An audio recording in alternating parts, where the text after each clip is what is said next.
Yes, yeah, I will. It's showing yet, right? No, we're not live yet. Yeah, no, I'm having parents text me going, it says ASU versus BYU. I'm like, It should be up around like 6:55.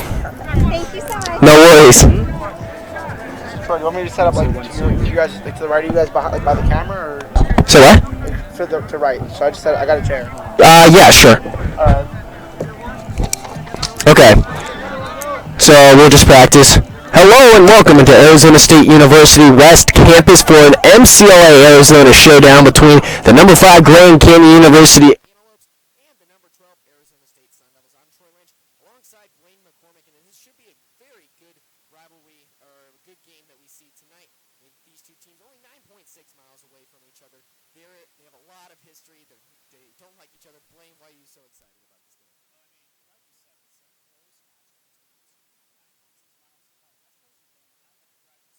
That's true.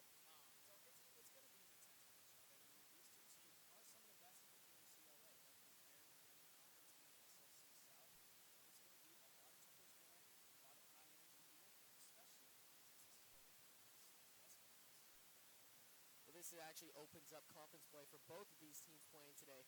There are 3 different teams in the SLC that are in the top 5 in the MCLA rankings right now, so we know how competitive conference play is. And coming into this match, who are you really excited about?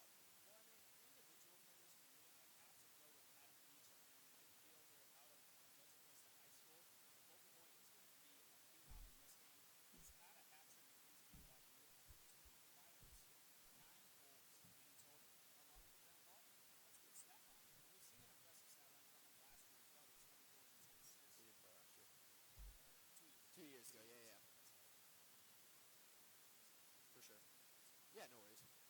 Like, people know what you mean.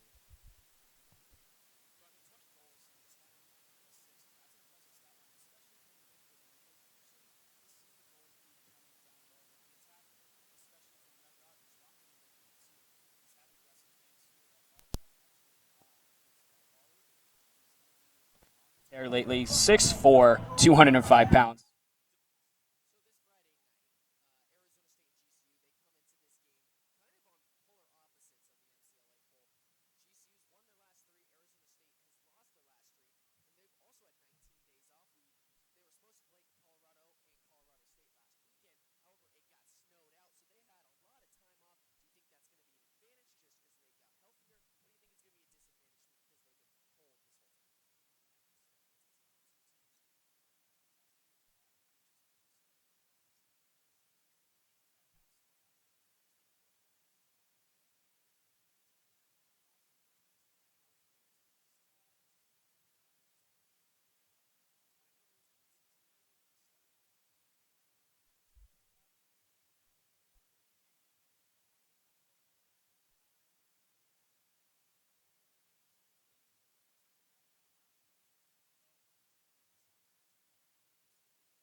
The clock strikes 7, and that means it's time for lacrosse. Welcome in to Arizona State University's West Campus here in Glendale, Arizona. I'm Troy Lynch alongside Blaine McCormick. And Blaine, we've been waiting all season for this, and if this doesn't excite you, I don't know what it does. We got number 4 Grand Canyon University taking on number 12 Arizona State.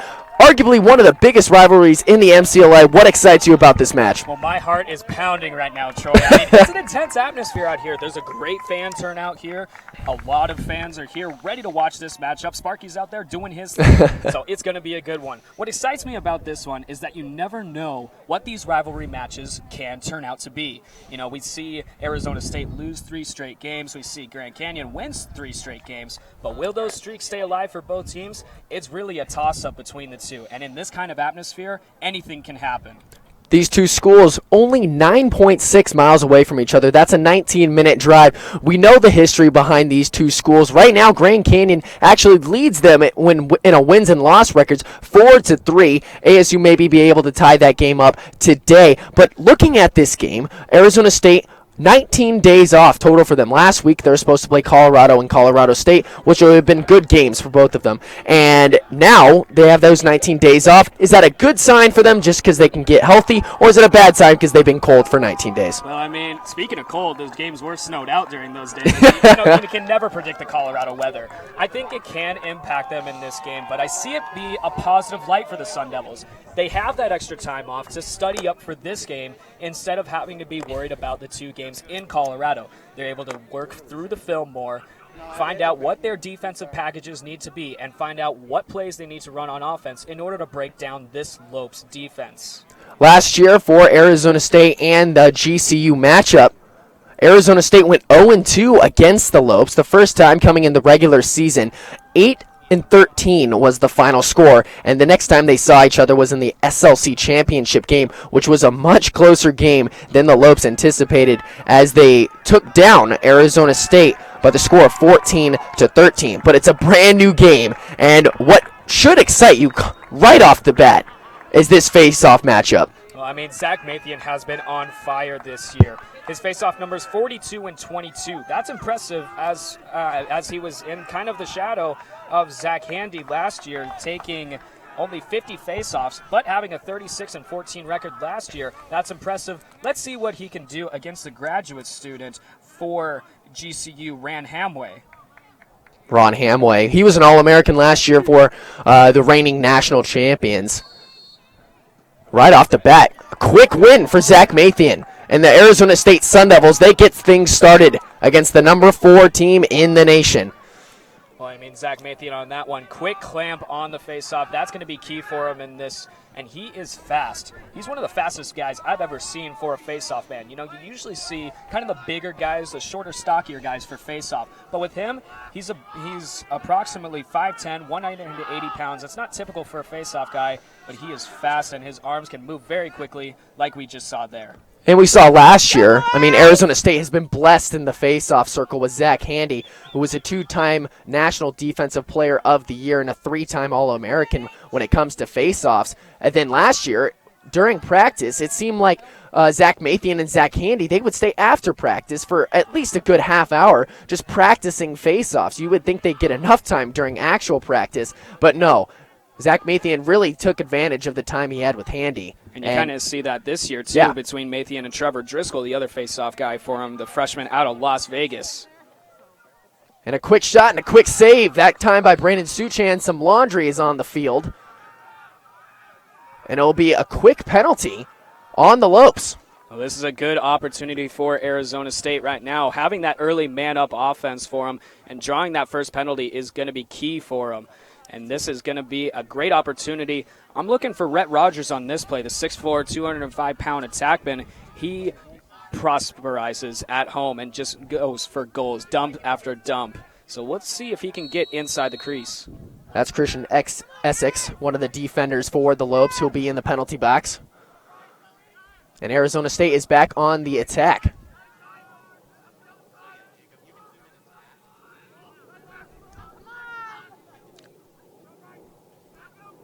Tommy Carrasco, the sophomore, quick pass intended for Finn Wells, and that goes out of bounds, and it'll be a turnover in the Lopes' favor. Just a little bump of the stick right there, able to get the pass away. That's key for the Lopes, especially on this man down. You see Tommy Carrasco being extremely aggressive on the inbound pass. I like what I'm seeing from the Sun Devils right now, disrupting the clear game for them. Notice how they're all about locked on to their guys and able to get that ground ball out. A scrum in the middle of the field.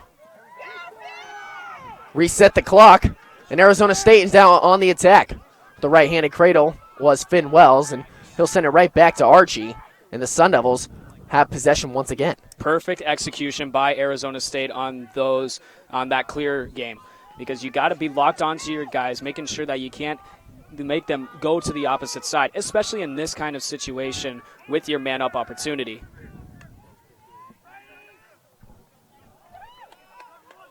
Carrasco gets knocked down. He's back up on his feet.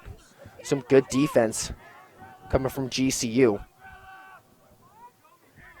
That was Jordan Vicente, one of the freshmen. And he's back on Carrasco. Nice move to the inside. Passes over. However, no Sun Devil is there. On those, it's tough. Yeah, on those, it's tough. I mean, you got to be looking for somebody out there. I think he was looking towards Finn Wells, but he was behind the cage a little too much. A little bit of miscommunication for the Sun Devils. Unfortunate break for him. And this is a rare sight to see because we haven't even seen GCU really get set up in a good offensive position. They got the ball past the midline once. There we go, get it again. Now they're inside the box. And finally, GCU, who just finally stabilizes themselves. And the first possession for GCU on offense, I'm expecting a couple quick shots for them on this one, and it probably won't be too long before you see it.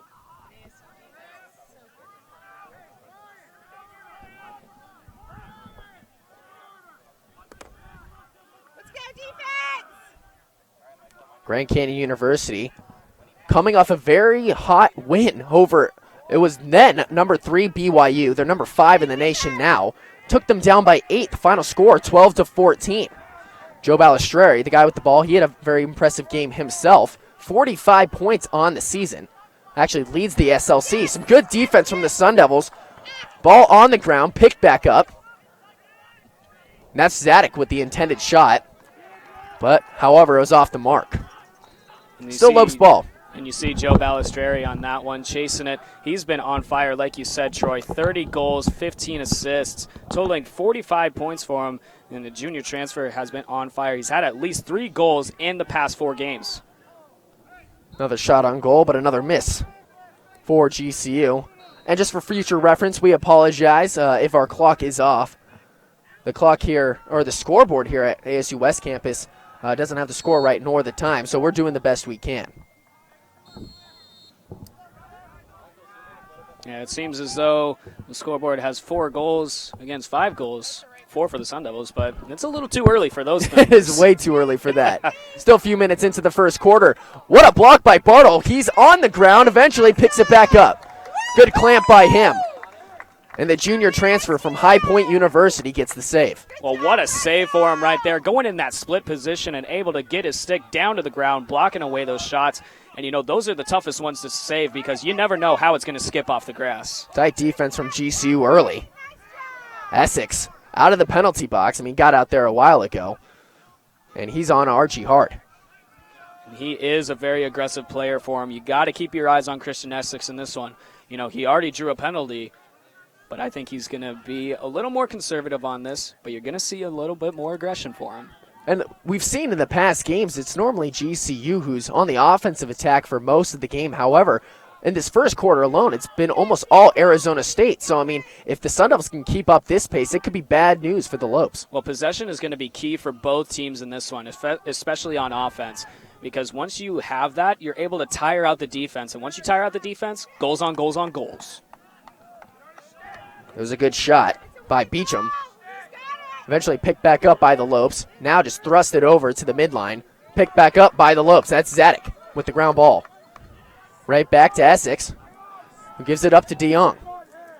Looking to make a move. He makes a move to the right side. However, they'll reset, slow things down.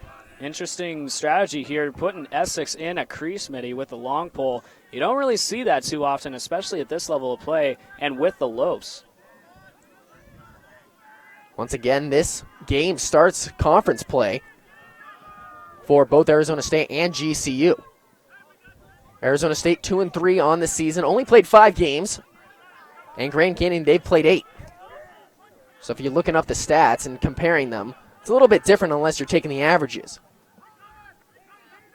Arizona State has been faring well defensively. Normally they're offensive-heavy type team. However, this year, their defense has been doing a great job. They've only had one opponent score double digits on them. And a quick score, that's Zadok. And the Lopes strike first as Zadok puts it in left-handed. Well, I mean, Zadok, he's an impressive senior for them out of Saskatchewan, Canada, and able to work his stick skills in there for the first goal of the game. He was also the 2015 second-team all-conference attack, along with All-American and All-Tournament attack.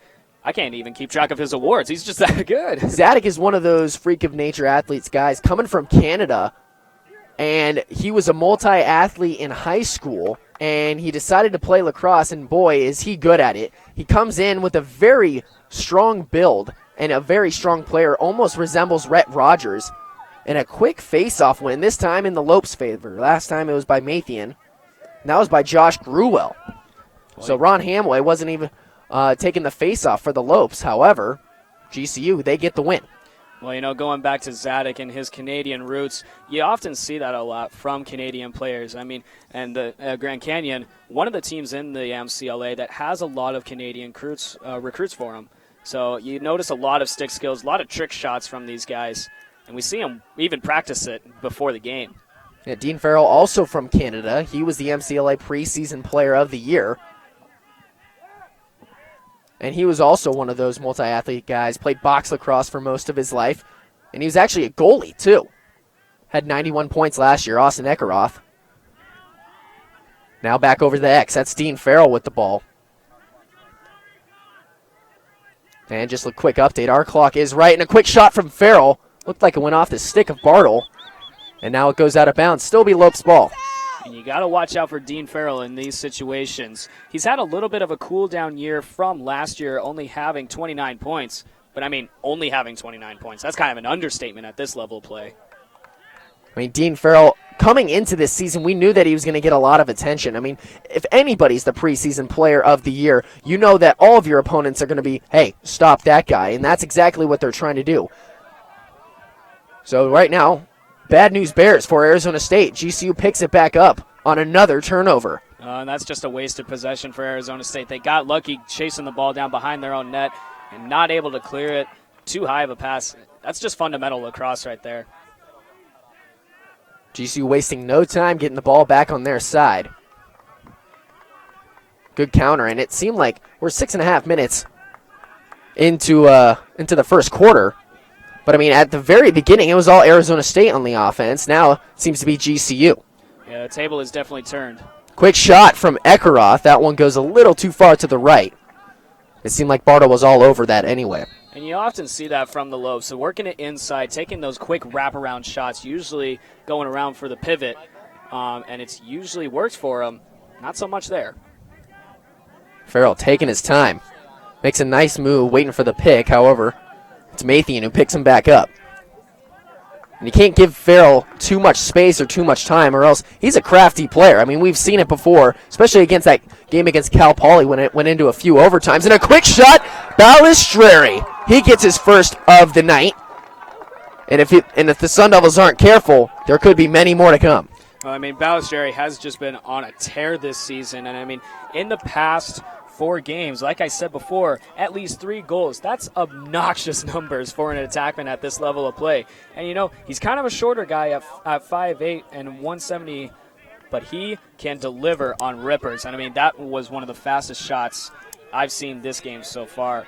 Balistreri kind of came into this season taking over the role of Carson Barton, who was an All-American last year, one of the snubs for MCLA Player of the Year. However, he had 95 points, and Balistreri taking over that position of Barton as it was Dean Farrell and Carson Barton who was the dynamic duo. I mean, we've referenced it before. They were like the Batman and Robin of the MCLA.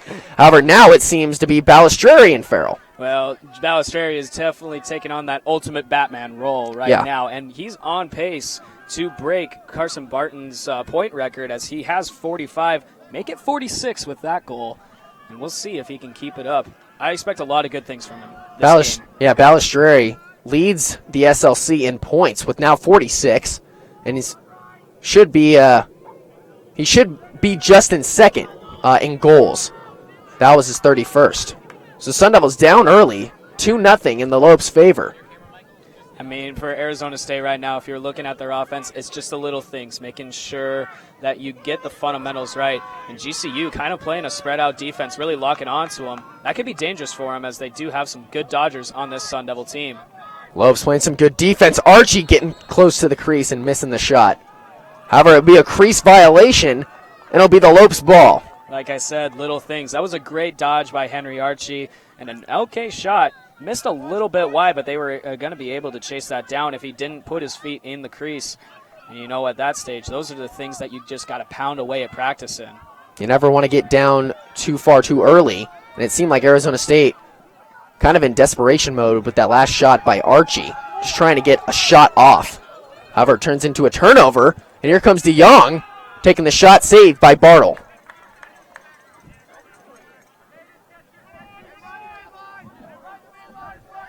Back up to the middle. Bad play. Ball on the ground. Nathan Blair laying out. What does it look like? Lucas DeYoung trying to get the ball. However, the ball will be back in GCU's stick.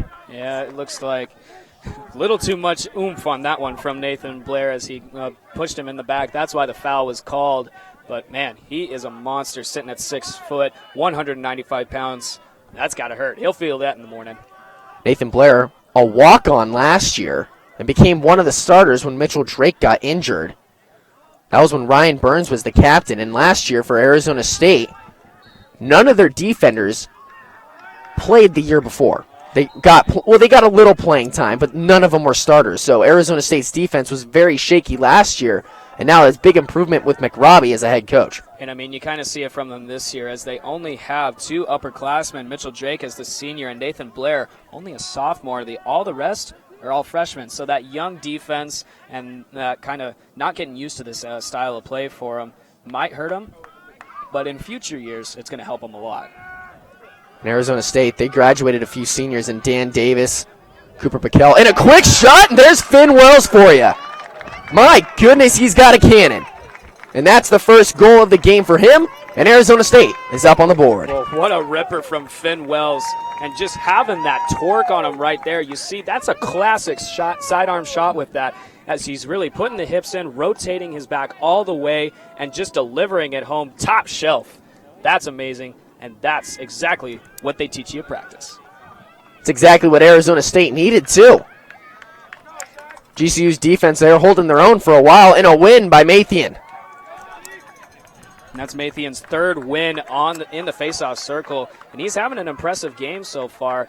Also, you notice that sometimes when you see these faceoff guys, there's usually a term called FOGO, which means face-off get-off, right, for our viewers that don't know. And with Mathian, he takes the face-off get-off sometimes, but he's also a very good defensive midi, and he's key for their defensive play in Arizona State's setup. A different kind of face-off specialist for Arizona State. Last year when they had Handy, definitely a Fogo. He was one of those guys who always would win, and then he'd get off the field as fast as he can. But, I mean, he'd always win. That's why he won Defensive Player of the Year. And some good defense by the Lopes. Archie turns it over. A good takeaway there for the Lopes, courtesy of number 5, Jordan Vicente. And he's got some wheels on him. He's already to the box. Fresh clock for the Lopes. Still up by 1. 2-minute mark here in the first quarter. Goals scored by Drew Zedek and Joe Balistreri for the Lopes, and last goal was scored by Finn Wells of Arizona State. Finn Wells, he's had an impressive season so far. That'll be his 11th goal on the year. Just been on a tear lately. When Graniak, he gets it. Puts the Lopes up by 2 once again. And just when you saw a little bit of life from Arizona State, Lopes come back and bring them down to earth. Well, Well, the freshman out of Edmonton, Alberta, another Canadian for him, and 5 ground balls, 17 goals, 13 assists. Wayne Greniak can do it all, and we just saw that there. 3rd goal of the game for the Lopes. And right now, their offense is going to be hard to stop in this one. With 1:37 left, when Graniak gets the Lopes' 3rd goal of the game, so we'll go back to the face-off. It'll be Mathian against Gruwell, and Gruwell wins it. It's weird to see both in very different stances. Long picks up the ground ball, then a very good check. That time coming from Essex, however.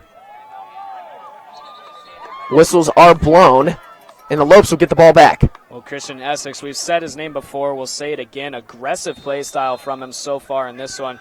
And the San Diego native is definitely going to be doing that all game, especially in this rivalry matchup. As a past defensive player myself, these kind of matchups are the best. And, you really get that adrenaline going. You get your heart pounding. And all you want to do is just hit the guy. And that's what Essex has been doing this whole game. He's not the biggest dude, but when he gets his feet rolling, that guy is hard to stop. And it's all about momentum in lacrosse. If you're looking for a big hit, all you got to do is just roll with your feet.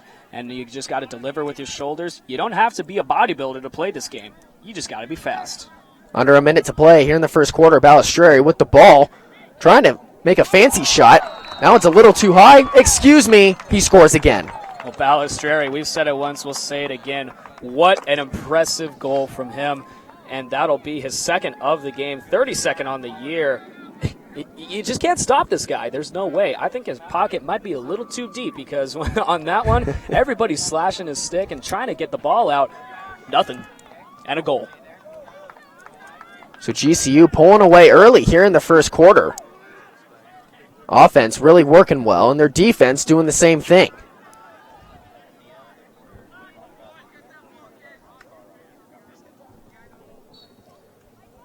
So somebody new in the face-off for Arizona State, and they get the win. That was Trevor Driscoll. Yeah, and Trevor Driscoll, he's been a clutch face-off guy if they need to give Mathian a break. 13-8 on the year, and now make that 14-8.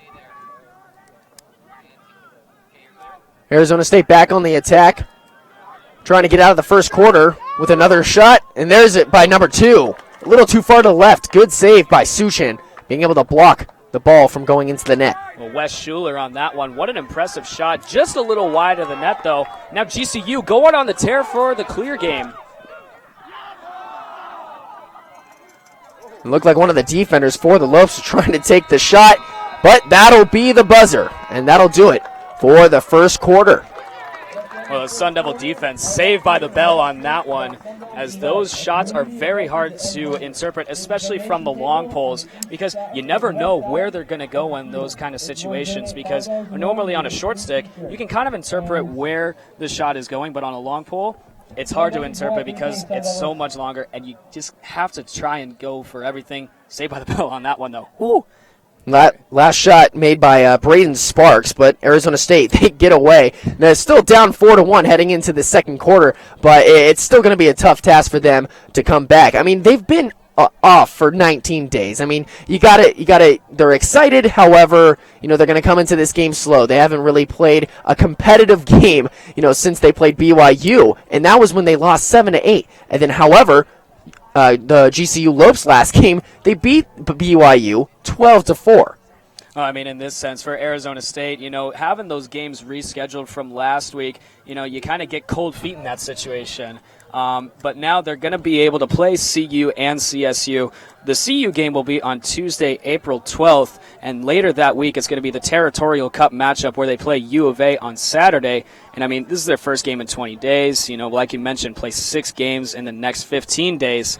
In those situations you get, time off, and then you're right back in the grind. Yeah. I mean, those are tough. I mean, the motto for Arizona State sports this past year has been embrace the grind. In this upcoming few weeks for Arizona State, they're going to have to do exactly that.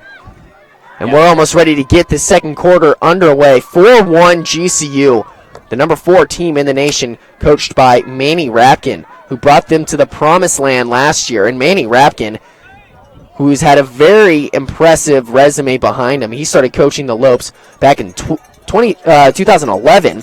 He was an assistant coach that year. Then he's been a head coach from the years after that, sporting a very impressive record of 52 wins and 16 losses. And this being a conference game, we should share his conference record stat being 16-2. And also his tournament stat line at 5-2. That's impressive for him, making the tournament 3 years in a row. Grand Canyon, they made the national tournament 2 times before last season when they won it all. It's back in 2012 and 2013. However, they didn't make it past the second round. Arizona State, you can tell they're getting they're a little louder than they were in the first quarter. I don't know what McRobbie told them, but obviously something is sparking. Phil Carrasco, he making some room, and he gets it in! Carrasco, the sophomore. First shot of the second quarter, and it's a good one. Arizona State now only down by 2. And I tell you what, that's exactly the spark that Arizona State needed in this one. Tommy Carrasco going in, an impressive stat line from him. That'll be his 3rd goal on the season. He's one of those distributor players that you see at the midfield. 6 assists on the year, make it 9 points for him, and just a fantastic goal from him there in the low area. And now, that's exactly what Arizona State needed in this second quarter. Get right back on the board, keep the momentum going. Let's see if Mathian can do the same. Carrasco was one of those guys last year, came in as a freshman, and he was a starter right away. And he really picked up a lot of different technique and a different skill set coming from Cooper Piquel, who was an All-American last year and also the year before that. So Carrasco, a very talented and a very energetic sophomore who can really put a spark into this Arizona State offense when need be. Well, Carrasco, also a native of California from the Novato area. Now, Troy, I know you're from California. I am. Is that kind of by you a little bit? No, it's more, I'm not really sure where that is, to be honest. I'm more Southern California. I haven't heard of Novato. See, geography isn't really my strong suit. Nor mine either. That's why it's so nice that ASU and GCU are so close to each other. Exactly, 9.6 miles. Who can beat that? Because either way, we were going to go in the right direction. Oh, yeah. Because GCU is so close. Yeah, you just take one road up and then another left. You're right here. Exactly. Same deal going back. Either way, we get to watch some lacrosse. I like that. So a good game so far. And another quick shot. Suchin makes a save, ball way up in the air. Back to earth now. From X. And another shot. And Henry Archie puts it in. We got a 1-point game here at ASU West Campus. Well, the captain from Connecticut putting it in. That'll be his 6th goal on the season. Have a day, Henry Archie. And, you know, it's tough to control him standing at 6'2" and 190 pounds. What a goal from him, and what a period for Arizona State right now. Getting that quick goal from Carrasco, less than a minute into it. And now Henry Archie going right at it again. This is exactly what the Sun Devils needed. 13:21 on the clock. And Arizona State has already scored twice in the second quarter. That last goal by Archie and the one before that by Carrasco. And all of a sudden, Arizona State only down 4-3. Ground ball picked up by GCU. That's Essex again. We've heard his name. He's been a monster. Now Lucas DeYoung gets it into the box for the Lopes. They're back on the attack. Ekaroth almost thought about taking the shot for a second. Yeah, I thought you were going to announce another shot call on that one, but boy, Ekaroth, he's one of those guys you got to watch out for. 9 goals on the season with 9 assists. He's a production for him.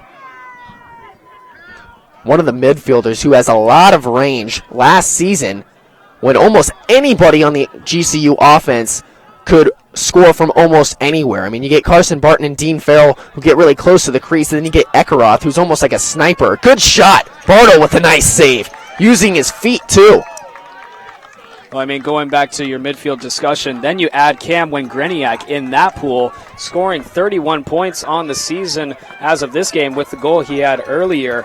And, I mean, you know, you just can't beat that. That midfield line for GCU is one of the best in the MCLA in terms of scoring. Wingreniak, only a freshman too, so a great pickup from Manny Rapkin in the offseason. Those Canadians, man. Those Canadians, they can do it all, man. They can do it all. My goodness. And Manny Rapkin loves to recruit from Canada. He knows that, I mean, lacrosse is one of the biggest sports behind hockey up there. Oh, yeah. And, I mean, those guys are just bred to play lacrosse. And, I mean, they're quick. They have the stick skills to counteract that, and they just score. Rhett Rogers muscling his way through somehow. Still has possession of the ball. Arizona State now on the attack. Good move by Wells. He winds up. He won't shoot, though. Now back in the X. Making a move. And they'll bring it back. Make some space.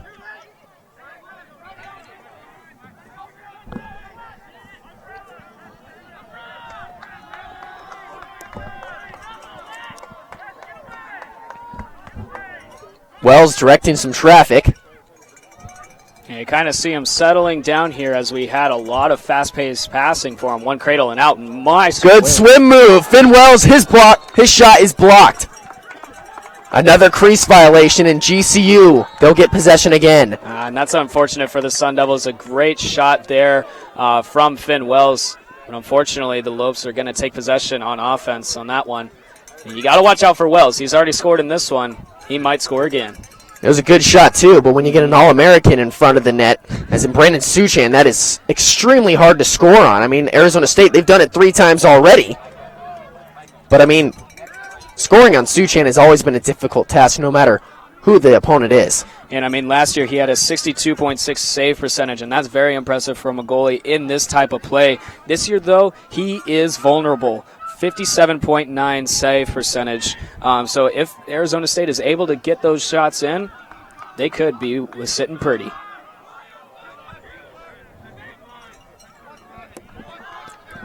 Ryan McDonald, the sophomore, making some room. He'll take the shot. A little too far to the left. Bottle made a nice move, however. Didn't really have to do much. It would have been a missed shot anyway. Yeah, in these types of situations, you want to try and slough in your defense a little more. They've been playing a little spread out the game, but now they're able to get 2 guys on them. Zadek with the ball. He scored. Very first goal of the game. Can easily do it again. Pace of the game really slowed down from the beginning. And Graniak now with the ball at the left-handed cradle. He'll give it back to Zadek up top. Zadek with a nice shot, and it finds its way through. Zadek, 2 goals on the day. And that's the first one of the second quarter for the Lopes. And now the score is 5-3. And now we're going to welcome in the third member of our broadcast team, Catherine Fitzgerald, who's on the sideline. Catherine, what do you have for us? Find some changes that work, but a lot of their problems early on, the slow start can be attributed to the fact that it was 20 days since their last game. Before the game, guys on the sideline were saying they're just sick of facing each other practice after practice. They were so excited to get out here and finally see some jerseys that weren't maroon and gold. So it's been a bit of a slow start, but hopefully they can find a bit more, get going here and see if it'll work out for them. Thank you, Catherine. Really appreciate your time. Now we'll go back to the game. But in what Catherine said, I mean, it's very, very true. I mean, teams just playing each other, it gets boring at sometimes. You need some fresh meat to really go at. And what better team to go at right away than GCU? Yeah, one that's just down the road from you. And with going along with the practice lingo that you were talking about earlier, knowing who your guys are and knowing the tendencies of them can kind of disrupt your game too, because then you just know how to beat those guys. But you're not able to know how to beat the other guys who you're going to face, especially in these types of situations. First divisional game, a rivalry matchup for Arizona State. It's kind of been hurting them since they've had that break. Right, in Arizona State, they were supposed to play Colorado and Colorado State last weekend. 2 top 25 teams, Colorado number 6 and Colorado State, they're number 9. So that would have been a good opponent. 2 good opponents to really kind of get used to and get ready for conference play. In my home state of Colorado, lacrosse is very big out there. I knew you were going to bring that up. Yeah, I had to. Shout out to all my Colorado fans watching. Hi, Mom. But anyway, in that case, those two programs are very, very pristine in their MCLA play. Colorado just winning championship after championship, along with Colorado State as well. Jump shot off the post from Rogers. And Suchin got away with that as Rogers elevated so high up and just shot right over the defender. And Rogers going after everybody in this situation right now, just hauling, but Christian Essex hauling even more as he crosses midfield. More of a light jog, waiting for the offense to get all set up. That's Dean Farrell with the ball. However, will be a timeout called by Arizona State. And in this kind of situation, I think Todd McRobbie is just telling his guys, keep calm out there, and you got to get better on defense, especially being down by 2 goals at this point right now. In these second quarters, we've kind of seen the defense kind of crumble in these kind of situations, especially during the second period and during the fourth period as well. They kind of can't be clutch in these areas. So if Arizona State is able to step it up on defense and really disrupt this GCU Lopes offense, it could go their way. The last time we saw Todd McRobbie really talk to his players, Arizona State, they came out with a fire behind him. But Todd McRobbie, he's been with Arizona State for a long time too. Actually, ever since 2011, just like Manny Rapkin with the Lopes. However, he's been an assistant coach the last 5 years with a very impressive resume behind him as well. 79 wins, 21 losses. He brought him to 4 straight Final Fours and 2 national championships. However, they have not won a national title. So it was BYU and it was also Colorado who kept them from actually winning a title. And Arizona State, they've been struggling. Last year it was Joseph Thone who took the helm after Chris Malone decided to retire. And then the team decided to part ways with Thone and give McRobbie the promotion. McRobbie, a former player himself as an attackman, very good offensive mindset from him. He knows what he's doing out there, and those are kind of the best coaches that you can have. The ones that know the offense, know how to score, and know the quick dodges that can disrupt a defense. For McRobbie, he's been hounding away at the offense all this week during practice, and you see him taking multiple shots, doing ground ball drills, and really giving 110% in practice so they can give 120% in this game. Interesting shot from Grand Canyon. However, picked up by Wingraniak. GCU back on the charge. Balistreri with the hat trick. Make the score 6-3. And the Lopes are looking good. And make that Balistreri's 5th game in a row with a hat trick. You just don't see these statistics from guys, especially at this play. You see it at the D1 level, but Balistreri, my goodness, and that was a hard angle shot. Those are some of the toughest shots to take, especially at GLE, and you really have to get your rotating hips a-going. 7:20 on the clock. Arizona State was the team to score first in the second quarter. They actually scored the first 2 goals of the quarter. However, it's been all GCU ever since then. In this quarter, it was Zadek, then it was Balistreri, 2 guys who've scored in the first quarter too. GCU able to win that face-off on a false start courtesy of Trevor Driscoll. So they're going to go right back to work in offense. And coming off of that Balistreri goal and having that 3-goal advantage, they can kind of calm it down here. But as we've seen from Rapkin's team before, there's nothing calm about them. 3 different Lopes have scored in the game. Zadek, Balistreri, and Wingraniak. For Arizona State, their 3 goals also scored by 3 different Sun Devils. That was Wells, Carrasco, and Archie. And a quick goal. And 28 on that one. Ryan McDonald, the sophomore out of Yardley, Pennsylvania. 6 ground balls on the season. Make it 10 goals for him as well to put his point total to 16.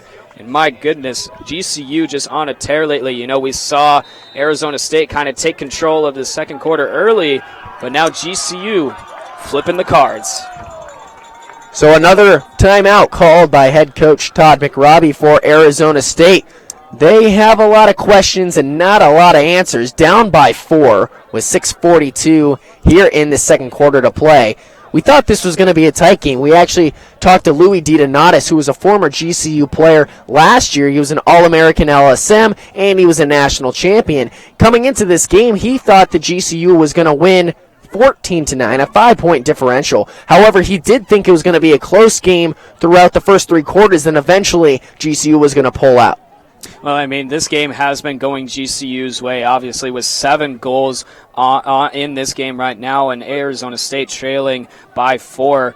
And, I mean, it's just been all Lopes action right now, especially on offense, and just score after score, courtesy of Joe Balistreri, Cam Wingriniak, and Drew Zadek.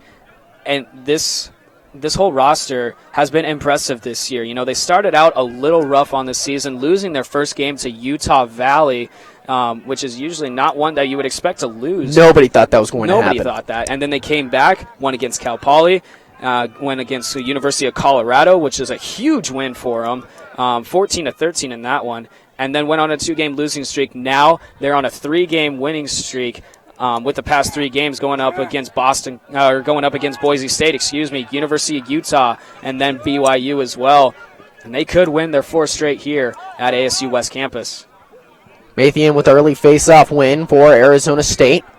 Now they're back on the charge. A good attempt from Balistreri to try to intercept the ball. However, Arizona State back on the charge. Carrasco with the ball, now back up top to Beecham. And this is going to be an important possession for the Sun Devils, coming off of that face-off win. And now Beecham really showing what he's made of out there. Quick feet from him. He's got 9 goals on the season. He might get another one here. Very loose player. He's actually mic'd up for this game, so we'll definitely have that segment for you tomorrow. And that segment will be produced by our very own Catherine Fitzgerald, who's a sideline reporter for today's game. Last year we saw Dan Davis mic'd up, and this will be another fantastic one from Beecham. A very loud and a very energetic player himself. Yeah, and I mean, you always like to see those kind of skits, and I mean, really go into the mindset of the athletes. It's a unique mindset because, you know, you get that adrenaline going and you get that passion behind it. Marthins, the freshman, he had the ball for a second. He's been one of the breakout freshmen for Arizona State. Still not a very impressive stat line, but he still able to really control the game well and hang with these other upperclassmen. There he goes again, makes some room. And Arizona State with a nice goal. That one by Patrick Haviland, the 6'1 freshman. Coming from Citrus Heights, California, another California native for you. And what an impressive move by him there. And, I mean, you don't really see Haviland get in this situation too much. He doesn't really play that much for the Sun Devils. But getting his 2nd goal on the season and in pristine fashion, I think he should get some style points for that one because he made a move that I like to call the screech and stop. It's almost like putting on the brakes, emergency brake on a car where you just put your left foot out and really stop it out and then go for the goal right then and there. It's awesome. So like you said, his 2nd goal of the season and his 3rd point of the year as well. So Haviland, not a lot on his resume, especially for a freshman. Sanchez now with the ball. He takes it back up to the box. Arizona State with the clear. And that's a good face-off win for him, coming off the momentum from the Haviland goal and now working their way on offense in order to try and cut this deficit down.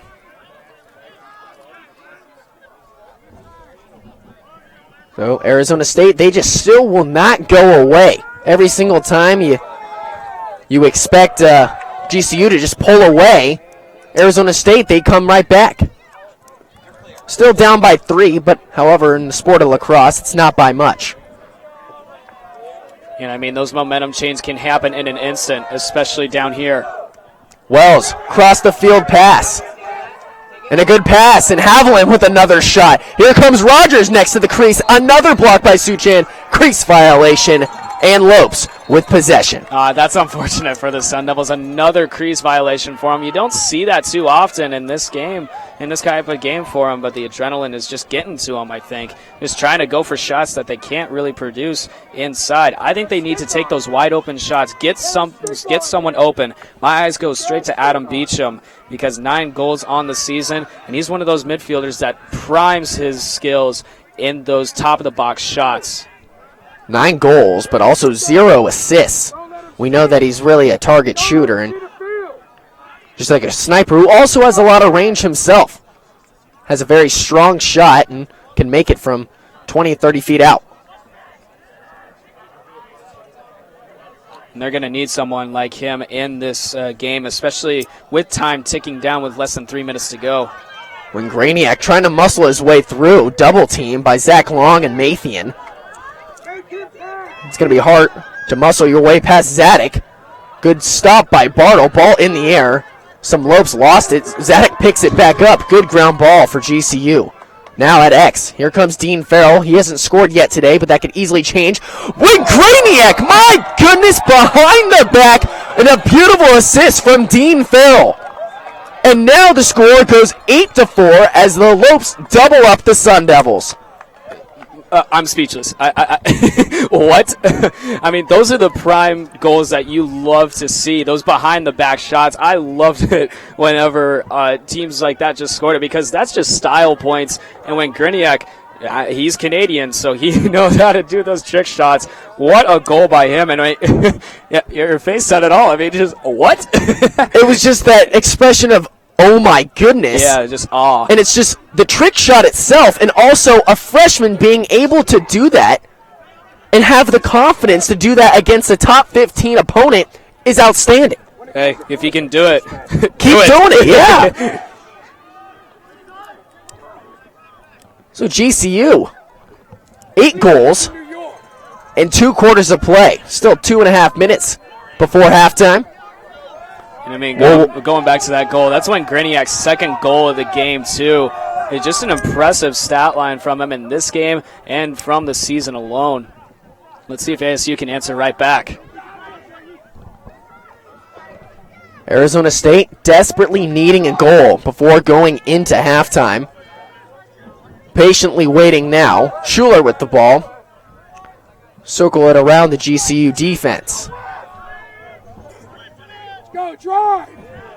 Good move by Beecham, a swing move. The bounce shot stopped, clamped, and Suchan with a save. Well, that was a good move from Adam Beecham right there. That swimmer was beautiful, right over the top of the head, beating his man, and good momentum for the Sun Devils on that one. Unfortunately, they're going up against an All-American goalie in Brandon Suchan, who's just been making saves all day.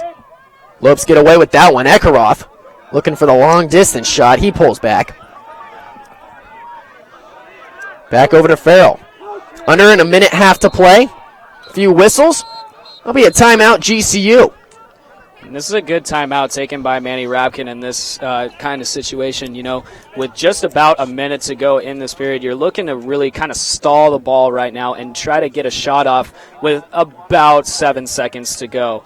Because that way, if you miss it, oh well. If you get it, hey, you're up by 5 at that point. So 3 different Lopes with multiple goals in this game. Those 3 GCU players being Zadok, Balistreri, and also Wingraniak. Very hard to stop those 3 guys, and you haven't even seen Dean Farrell even try to score yet. I know, he's been ice cold this game, but I think he's going to pick it back up as time goes on because he's been touching the ball a lot, and he's already got a couple assists in this game alone. And, I mean, the senior out of Alberta, Canada, has an impressive stat line this season, 14 goals, 15 assists coming into this game, totaling 29 points. And like you mentioned earlier in the broadcast, 91 points from him last year. Those players who almost break 100 are the stars, and you know we usually see them in D1 sports and even going on to Major League Lacrosse. But Dean Farrell, my goodness. And that is actually a goal of Farrell's after the season's over. He's going to graduate and try to get picked up by the MLL.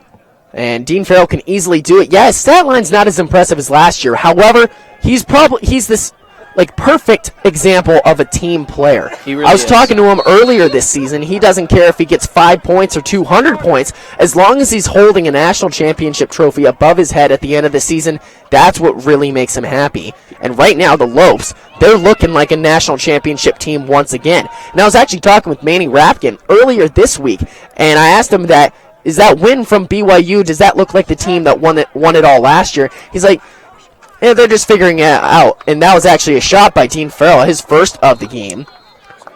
50 seconds left on the clock. Lopes still maintain possession. Well, they have been looking like a championship squadron in this one.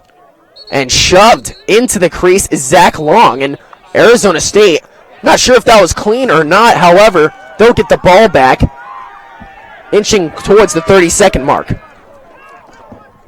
And a quick shot by Rhett Rogers, a little too far away. Suchan all the way across the field. Balistreri, here comes Farrell. He's got some room, takes the shot, bounces it in.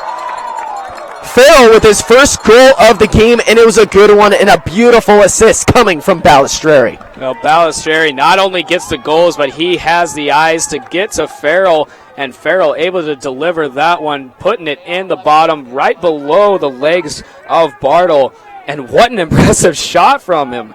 And, I mean, that'll be his 15th goal on the season, and now he's the one to strike for the Lopes right now. What an impressive guy. I mean, right on cue, too. We were just on a rant about him, and then he comes up. Perfect timing. I mean, he reminds me of a point guard in basketball. When you need him to score, he can score, but he usually gets the assists off. And looking downfield, getting that good vision, as he has 15 assists on the season this year. The Lopes will get the last shot. 10 seconds left in this matchup. Farrell looking for the pick, making a move to the right side. Across the field, Balistreri trying to bounce it in. 2-1 buzzer. And that will do it for the first 2 quarters of play. 8-4 going into halftime. GCU looking like the top 4 team in the nation right now.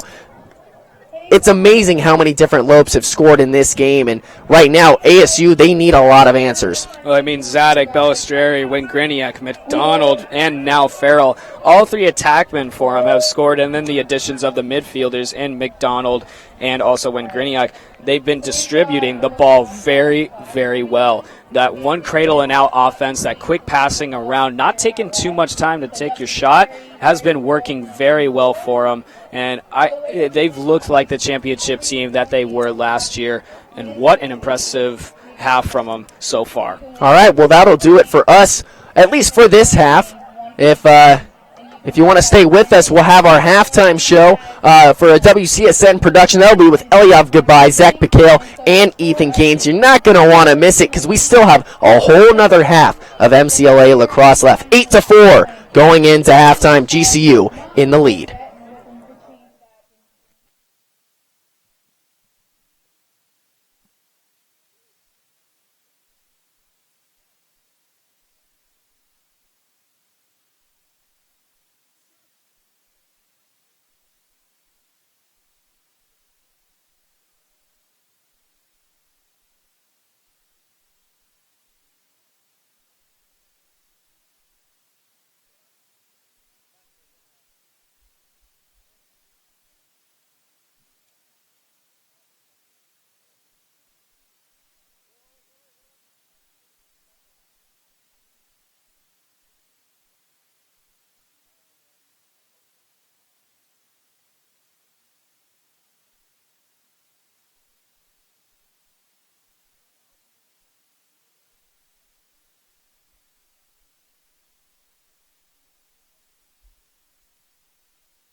Halftime show. I am Elliot Goodbye. With me is Ethan Gaines and Zach McHale. Guys, the game started off tick for tack, but as we expected, GCU's offense has been just a little bit too much for ASU's defense. Now, Ethan, we saw again GCU's offense being so strong. What adjustments does ASU defense have to make? Well, I think the most important thing for them is to be more physical on the defensive side. I mean, we were even hearing it from the crowd imploring them to be a little bit more physical. I think if they can do that, they can try to slow down GCU's offense a little bit because GCU has just completely overwhelmed them so far in this game. I think if they up the physicality, they can hold GCU in check in the second half. Okay, Zach, Suchan for GCU between the pipes. He has been a monster. Can he keep it up in this second half? Well, in the last couple of games we've seen of GCU against Cal Poly and Colorado State, it's been a tale of two halves with Brandon Suchan. I do not see it being the case here tonight. Suchan has been lights out, stopping Wells, Rogers. It doesn't matter who the Sun Devils are throwing at him. He is stopping it. They've only scored 4 goals. I'd be surprised if they match that total in the second half. All right, guys, the game is just about to begin once again for Ethan Gaines and Zach McHale. I'm Elliot Goodbye. ASU is losing 4-9. GCU is up. Let's see what's going to happen. Showing it off to Troy and Blaine on the call. Appreciate it, Eliab. Thank you for the support. 9-4. I know we said before halftime it was 8-4. However, we forgot to count the goal by Dean Farrell to end the half. And now we got a fresh 15 minutes of play here at Arizona State West Campus. Mathian has been a monster in the face-off circle. And Arizona State, they win again, and they're going to have to maintain possession for the rest of the game if they want to, let alone come back, let alone win the game. Well, I mean, face-offs have been working for the Sun Devils. Out of the 16 in this game, Arizona State has come away with 11. Great job from the Sun Devils so far. And, I mean, especially from Zach Mathian. Impressive numbers from him. And his face-off total is just going to increase. I mean, 42 and 22 coming into this game. He's been quick on the ball, and he's been pacing away at defense, too. Let's go! Let's go! Arizona State, another mishap. And the ball will be in possession of the Lopes. However, it will be offside, so we'll see a flag on the field. So I believe it was an over and back rule. And then an offsides call from GCU. So if I'm not mistaken, I do believe the ball will be in Arizona State's possession. Yeah, kind of a tricky turn of events right there. And then you get the offside call, then you get the penalty flag. And now ASU is going to be in the sin bin for tonight. And the first time that they've been in this situation on man down. So it's kind of coming at an unfortunate time from them. You know, usually in the second half you want to have that fresh start. And we saw that from Zach Mathian winning that faceoff immediately, but now an unfortunate turnover, and now they're man down. So more bad news, but there's some good news now for Arizona State. They get the ball back as Nathan Blair in the penalty box for Arizona State, or as what you like to call it, the sin bin. One of the fun terms you like to say, and I got a chuckle out of that. I'm all about. And an amazing check from Balistreri. GCU back on the charge. Zadok with a lot of room. Takes a shot, puts it in. There's the hat trick for Zadok. And an impressive goal right there. Great pickup from GCU in that area. And what a shot from Zadok in that situation. Third of the game. That'll be the hat trick. And we've already seen Joe Balistreri with the hat trick. And I'm not seeing any hats getting thrown on the field from the GCU stands. That might be because we're at Arizona State right now. Yeah, that might be. Tempers might be flaring, but still, what a play. And, you know, the shot was impressive. I mean, Zadok, he got triple teamed at the very end. But, I mean, that check from Balistreri when Arizona State was trying to clear it past the midline, and he just goes right around the neck of the Sun Devil and gets a nice check, setting up a beautiful goal from Zadok. Quick shot! Sanchez for Arizona State. The defensive midi taking charge and putting Arizona State one more goal on their scoreboard. And you know what, Troy? That's his first goal of the season. Coach saved that ball for him. Give him as a souvenir. And what an impressive shot from Sanchez. And, we usually see him, his main job has just been running down the field, getting touches in the box, and really checking on the hips as a defensive midi. But now he's showing his offensive midi skills, going down into the crease and sending it home. What a response from the D-mid out of Vancouver, Washington. I think Arizona State, they'll just take what they can get at this point. Still down by 5. 13 and a half minutes to go here in the third quarter. Essex with a nice clear. Not a nice clear, excuse me. One of the fans correcting me. Will they get it back up? Elevator shot, Balistreri. That's 1, 2, 3. How about 4 on the day for Joe? Well, what a shot from Balistreri. Those are some of the toughest to make because you can't really control them that well, but not a problem for the attackman out of Rancho Bernardo, California. And what a shot. On those ones, you go from the ground up on those shots, and those are tough to save. Russell Bartle getting burned.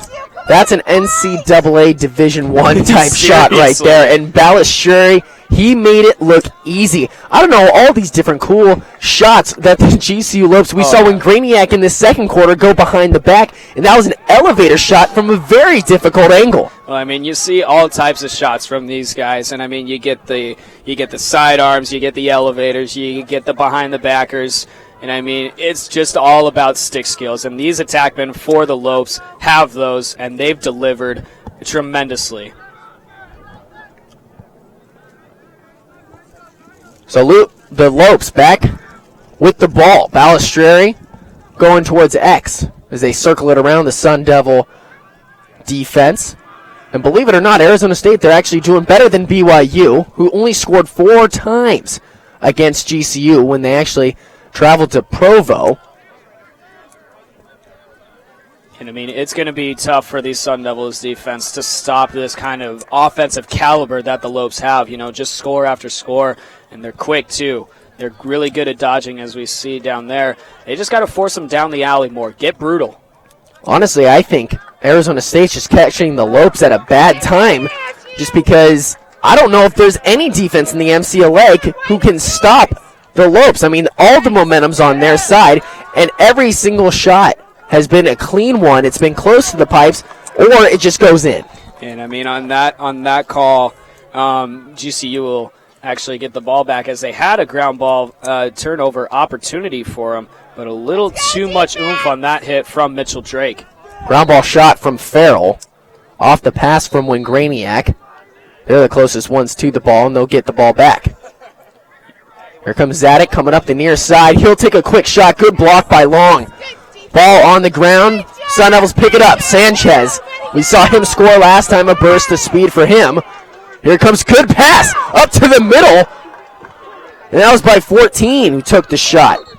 That's Mitchell Drake on the grab right there. What an impressive shot from the long pole. But now an unfortunate break for the Sun Devils as GCU will take possession off of a foul call.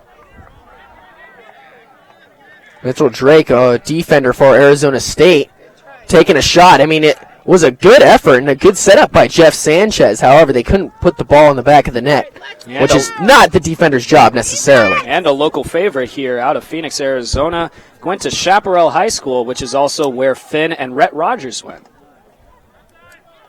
Shot from Balistreri, and this one surprisingly misses the back of the net. Goes a little far to the right. And Joe Balistreri, he's one of those guys that you got to watch out for whenever the ball is in his stick. He usually, when you see him, he's going to take a shot once he gets possession. And he's delivered 4 goals on the night. My goodness. Wingraniak muscling his way through, left-handed shot, picked up. And now it's Chris Rufanis who comes into the game for the struggling Russell Bartle. Rufanis was the main starter for Arizona State last season. However, it was almost by default just because there was nobody else competing against him for the starting job. And another turnover for Arizona State as things only get worse. Still down by 6, and now the Lopes, they get another chance to attack. That's very unfortunate turnover from them, and we've seen it time and time again this game. Just the little things. They got to work on getting the ball into their sticks and working on their clear game. That's been their big issue this season, and it's hurting them in this game. Lopes at the top of the box. 10 minutes in the third quarter. Watch this hidden ball trick. GCU does this a lot. Sun Devils picked it up well. Here comes Dean Farrell. He actually shoots lefty, but he is a righty. So a rarity for Dean Farrell, just showing he can do it all. 5 goals, Joe Balistreri. We can talk about this guy all game long. My goodness.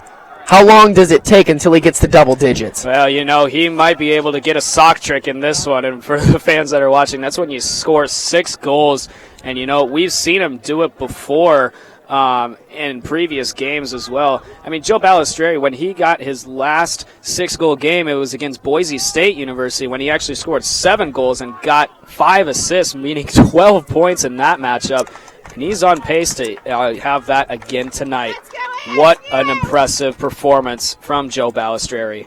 So if you take away all of the other goals that the Lopes have scored and you just keep the Balistreri goals, this game would be tied. You know, and I mean, if you take away those goals, like you said, it would actually be a close contest for the Sun Devils. But my goodness, this offense for the Lopes has been clicking. The chemistry has been on this tonight. A 7-point lead for the Lopes. Arizona State with possession. Mathian now on the offensive attack. One of the defensive middies, that's what it says on the website. But he's also the main faceoff specialist for the Sun Devils, who has been faring very well. However, it just doesn't seem to equivalate to goals for the Sun Devils. Well, you know what, those multi-talented guys you want to have on your team, and Mathian is definitely one of those for the Sun Devils. He's a hard hitter on defense, a great face-off specialist for him as well. And, you know, he's one of those guys that has a lot of tools in his tool belt. He uses them to his advantage.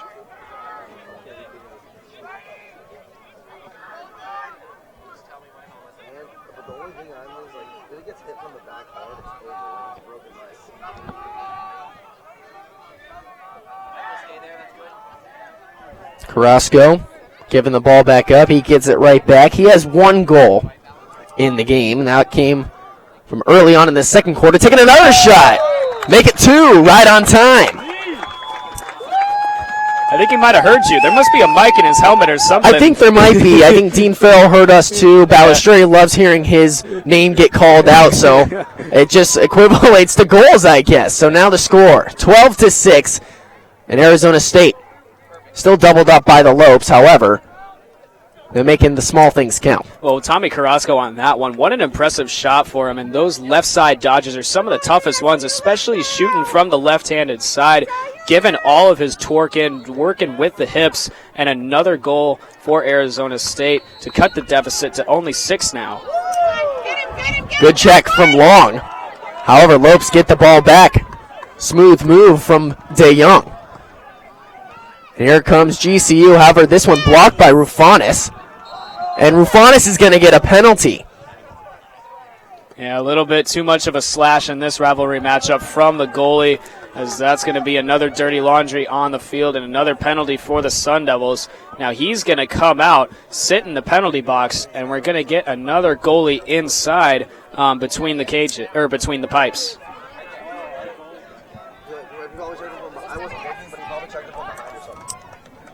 We'll get a read on who the new goalie is for Arizona State. That's going to be number 29 for the Sun Devils, Johnny Perlite. Hasn't played in a game this season, so we'll see how he does in this game. But my gosh, the Lopes offense, has been on fire, cycling through 3 Sun Devil goalkeepers. Dean Farrell with the shot, and Perlite can't stop it. How can you? Second goal of the game for Dean Farrell, and this one is turning into a blowout. Yeah, things are getting a little out of hand here for the Sun Devils, and now 13th goal of the game, now up by 7, and it's just been a monstrous game for the Lopes. All right, well, we actually have Catherine Fitzgerald on the field right now with an update. Catherine, what do you got? Hey, Troy, for so long, the seniors on ASU especially were staying optimistic Henry Archie and Adam Beecham in particular were just emphasizing it's a game of runs. We're still in this. Now, on that 11th goal from GCU, narratives changing a bit on the sideline. I heard guys saying this is a nightmare. Obviously, you don't want to lose to GCU, but I don't think this was a blowout they were expecting. A nightmare it is right now. Down by 7. Still with 7.5 to go in the third quarter. Catherine, thank you for the update. Really appreciate it. My goodness, it seems like the Arizona State bench is kind of falling apart a little bit, and that's not what you want to do. I mean, it's still, 7-point difference. But, I mean, we've seen it before.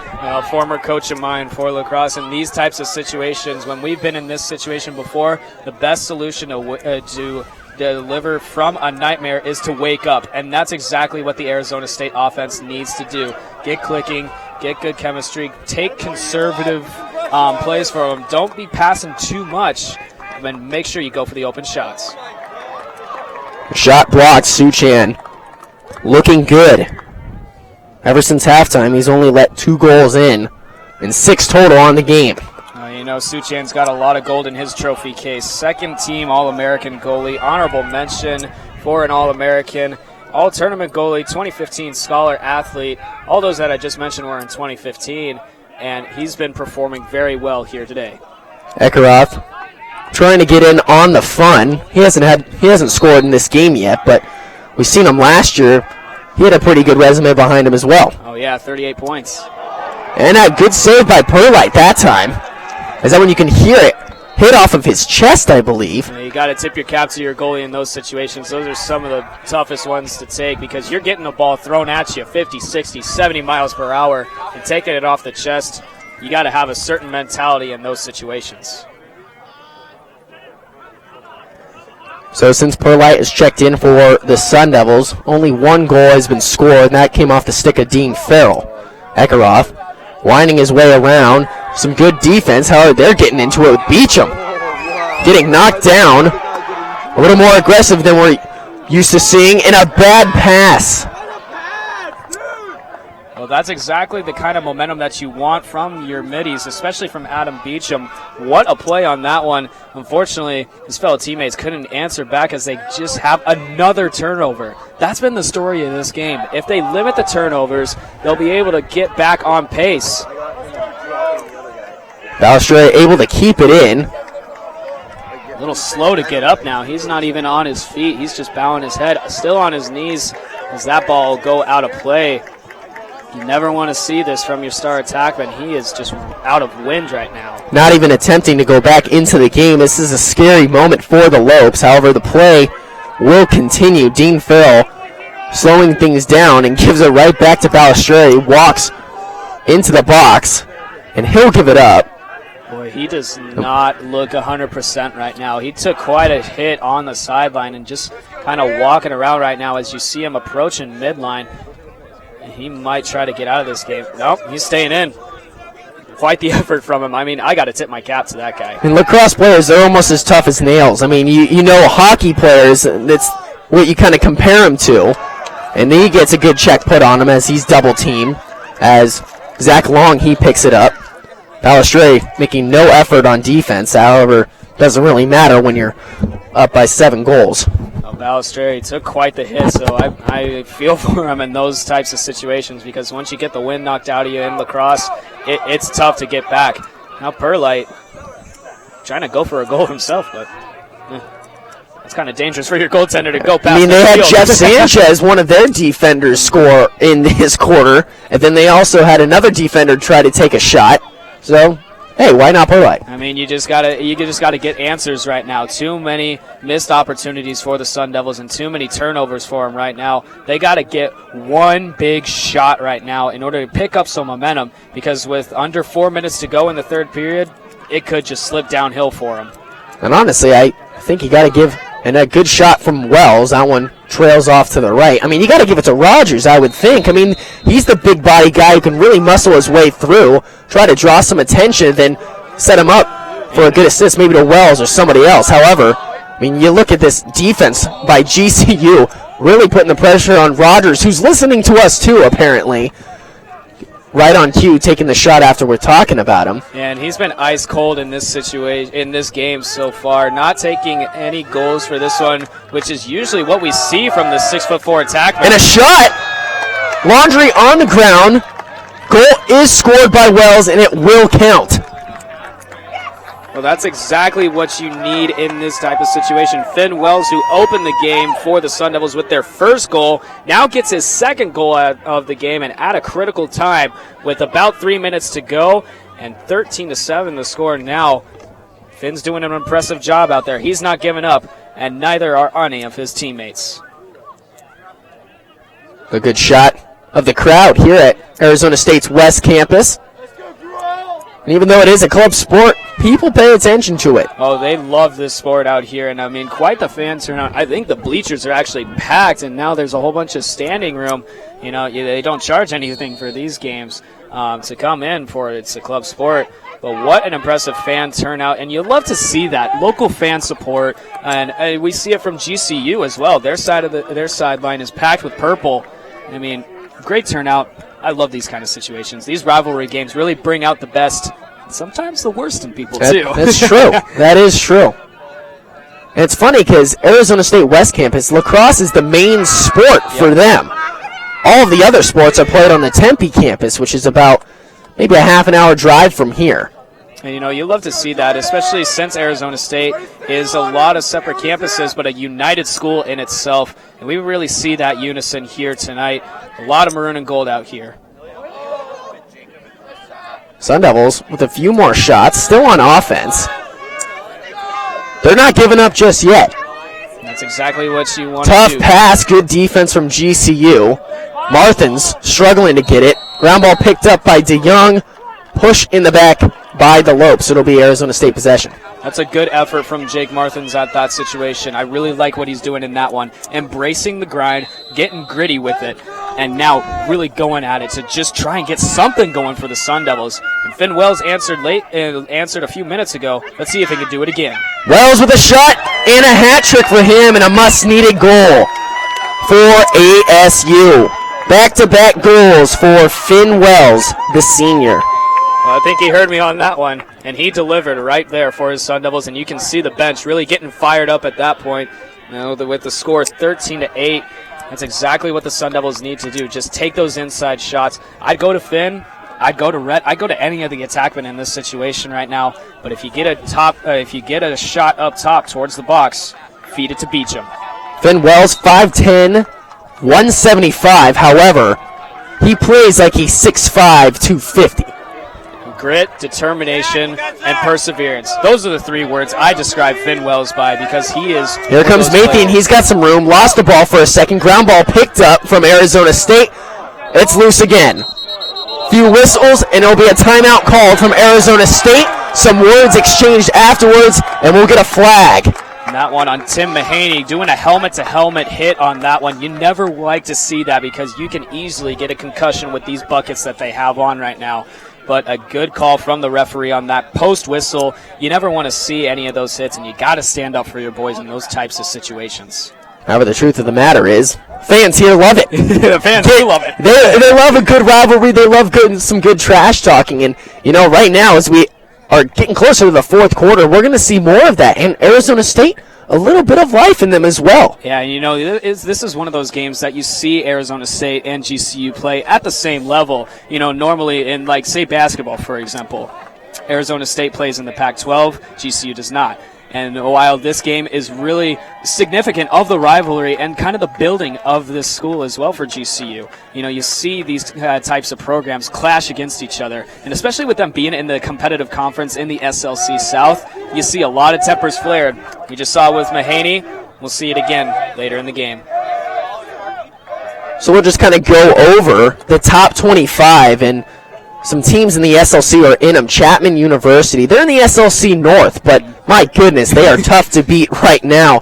Cal Poly, they're the number 3 team, also in the North. But, I mean, this is a team that GCU and Arizona State have played this year. GCU actually coming up with a win, and I think it was 3 overtimes. I remember being in that game, working the camera on a scissor lift, and the game would just not end. Well, you got quite the tan from that I one. did. It was a horrible farmer's tan, too. I think you've worked on it a little more, right? Yeah. That's I mean, I don't really tan. I just burn, but I evened out, that's for sure. It's okay. It's okay. But yeah, GCU with the win over Cal Poly, and then Arizona State losing 5-4. It was a defensive battle, none to say the least. However, we got the exact opposite game with these two in-state rivals. Quick shot, Arizona State off the top bar. And you see Beecham charging in towards the crease, and that was a great setup from Wells. He gets the ball back from X. Arizona State looking pretty good offensively. Good shot from Suchan. Excuse me. Helmet comes off. My goodness gracious. Wells bumps into Suchan, and Suchan's helmet goes flying. Yeah, those are dangerous hits, and especially in these types of situations with your goalkeeper, you never want to see his bucket fly off. And immediately when the helmet goes to the grass, you got to call the whistle because it's a dangerous sport. With all the hits that they have, that's why they wear these things on the top of their heads. And that's a good call by the referee to stop that play. But I mean, what a hit from Wells, just delivering it with his shoulders. My goodness. So we'll see if Suchan is good after that hit. Under a minute to play now in the third quarter. 13-8 GCU with the lead. Let's go, ASU! Looking for some room. Beecham with a nice shot off the hand of Suchan. Lopes have possession.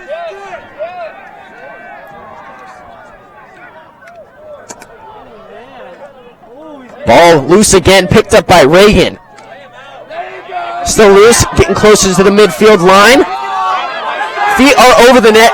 Beecham doing a front flip, and there's a whistle. And a little bit of a word exchange between Beecham and GCU defender Braden Sparks, the LSM for the squad. Now a little bit of controversy right here. We'll decide who the penalty is going to be on, but now the fans are quite riled behind us. I'm sure you can hear it. Yeah, we're sorry if you picked up some of the words exchanged on our mics. But my goodness. What a game. I mean, these are the rivalry matchups you love. Get your heart pounding. Get you want to run up off of your seat. Did you see Adam Beecham do some gymnastics on the field? Literally, Braden Sparks just made him do a front flip right at the midfield line. I know. And, I mean, those are the type of hits that you don't like to see, but there's sometimes they're cool in the instant replay. Cool in the instant replay. We'll definitely try and get that again. But, my goodness, Adam Beecham, and we'll definitely have the mic'd up segment for you. But goodness gracious, what a play. 22 seconds left in the third quarter. Arizona State looking like they can get the last shot off, which could make this game a lot more interesting to make it a 4-point game instead of a 5. Good move, Wells, blocked by Beecham. Head hits the pipe. Ball still loose. Fans wanting a push on that call. It'll be a crease violation, though. He might have been shoved into the crease. Either way, Lopes will get the ball, and that'll be the end of the third quarter.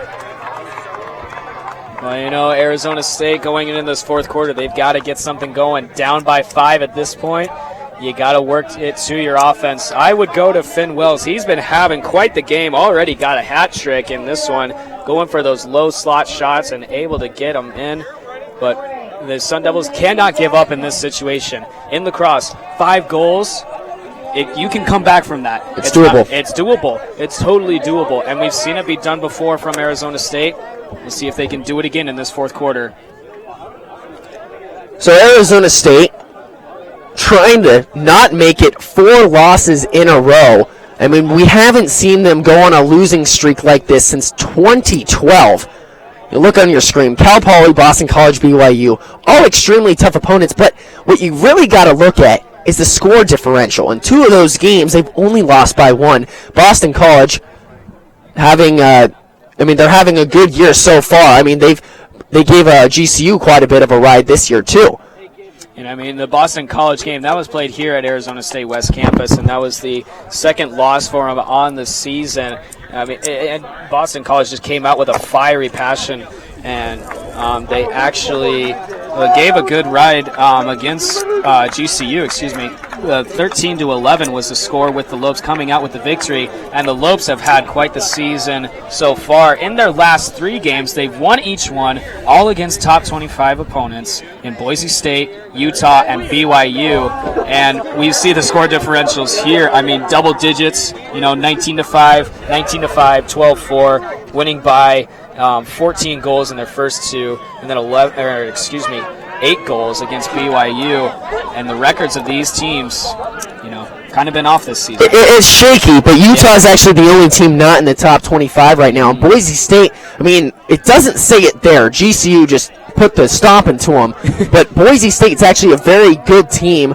They got the dynamic duo of Adam Smith and Liam Finn, both coming from the same high school as well. One's a senior, one's a junior right now. But, they're a very good team. However, it's just GCU who just found life in the middle of the season, and now looks like they're impossible to stop. Well, with the dynamic duo for Boise, it seems as though GCU has the terrific trio for them right now, and Dean Farrell, Joe Balistreri, and Drew Zadek, 2 of them Canadian, and Farrell and Zadek, and then Balistreri out of California. They've had a game in tonight's matchup.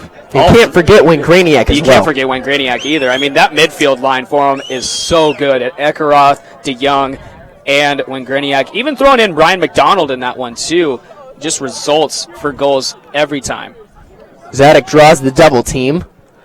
Farrell with the ball at X. Taking it up. And a sidewinder shot. This one hits the post. As Pertile, he gets away with another. Well, now this is going to be a good opportunity for the Sun Devils. They have to clear it here, and Jeff Sanchez is definitely the man for the job to get the touch in the box. And the Sun Devils do just that, and they're back on offense.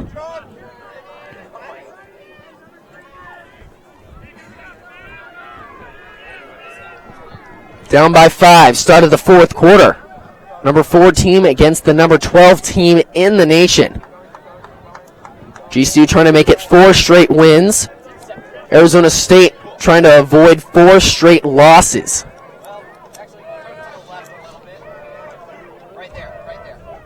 However, their fans still in this game, giving them a little bit of life. Well, the fans are in this game, and Arizona State's not going anywhere. You see the determination from them right now, and it's going to be big for their leaders to step up, especially with Henry Archie. He's already got a goal in this one, and we'll see him try and step up once again. And miscommunication from the Sun Devils.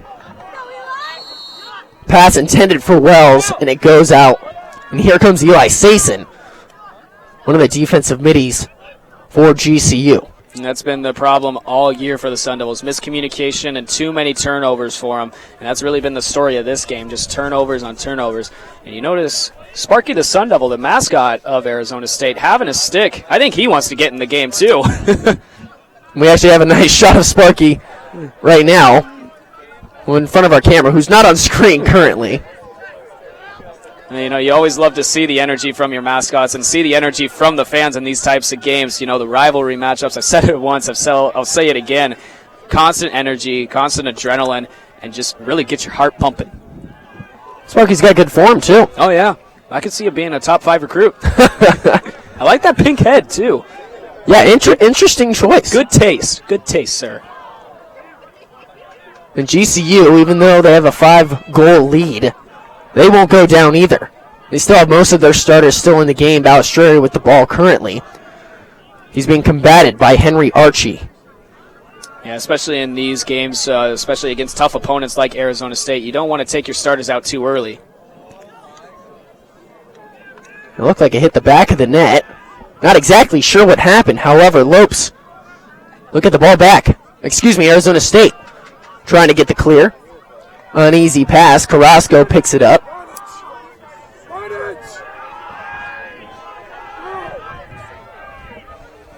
Well, now this is going to be an opportune time for the Sun Devils because what they need to do is score, and they need to score quick. With about 11 minutes to go in this 4th quarter, this possession, you got to get a goal in order to cut that deficit to only 4 goals. And it's manageable for them, especially with the sharpshooters that they have on this team.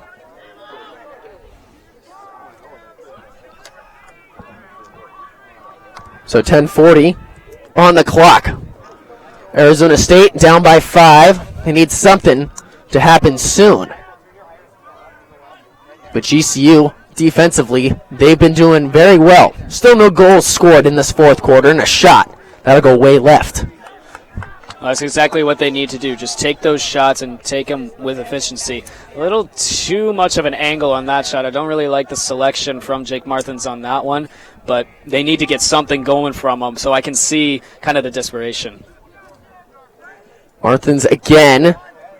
This pass finds the ground. And that's going to be a push in the back by Essex. You know, Connor Ebner being able to get the ball back from him. A good play for him. I'm trying to get the GB. He's looking for the shot. Wasn't the best. Bounce off to Suchan. Ought to go out of bounds. Arizona State, they're the closest one to the ball. Well, if you're Grand Canyon, you got to tip your cap to your goalie right now. Suchan has just been having an impressive night, making save after save. And I don't know what Rogers was thinking there. He was very well defended. Just like I said a few minutes ago, you got to get something going for him, and I think Rogers is just trying to get in that mindset. But the defense at GCU kind of changing it up a little bit, more of in a zone and a man-on-man, and really locking onto their opponents. Martins with another tough shot. Tim Mahaney with the initial defense. They're doing a great job. And another shot. This one goes wide, and the Sun Devils, they're just chucking up anything. Well, you know, talking to Coach Todd McRobbie in practice a few days ago, he said that the shooting has to get better. But in this situation, you want to get those quality shots. You don't just won't want to take garbage shots. And that was Rogers to Archie, and they make it a 4-point game. 9:19 left on the clock. And Sun Devils, they're still in it. Well, you know, I think I might have a little bit of a superpower, Troy. When I was talking about them taking good quality shots, a good look from Rogers going to Henry Archie, and a good shot from him. I might be influencing this game a little bit. I don't know. Just a little bit, maybe. Well, you know, that's a great shot from Henry Archie. I got to tip my cap to him. 2 goals in the game for the captain out of Southbury, Connecticut, and a senior at this one. So those senior moments where you got that last rivalry game, you want to try and leave it all out on the field. Arizona State showing even more life, winning the face-off, trying to get into the box, and they do. And that'll be their good fake pass from Corona, and he scores! Zach Long! The defensive long goal. And this game got cut down to 3 in the blink of an eye. That's exactly what the Sun Devils needed in this type of situation. Getting that huge goal from Henry Archie, and now Zach Long saying, hey, I want a little bit of that party. Let me get one. And that is an impressive shot from the long stick midi. What a game for the Sun Devils, and what a game here at ASU West. The last 4 goals have been scored by Arizona State. Finn Wells with the last 2 in the third quarter, and then it was Archie with his second of the game, and then Long. You probably wouldn't expect that on the stat line. And you know, we were saying earlier in the game this is being a blowout, but now only down by 3. This is a manageable comeback for Todd McRobbie's squad. GCU has led the entire game, but Arizona State now well within reach, kind of dissipating after the middle of the third quarter. The last person to score for the Lopes was Dean Farrell, back when the score was 13-6.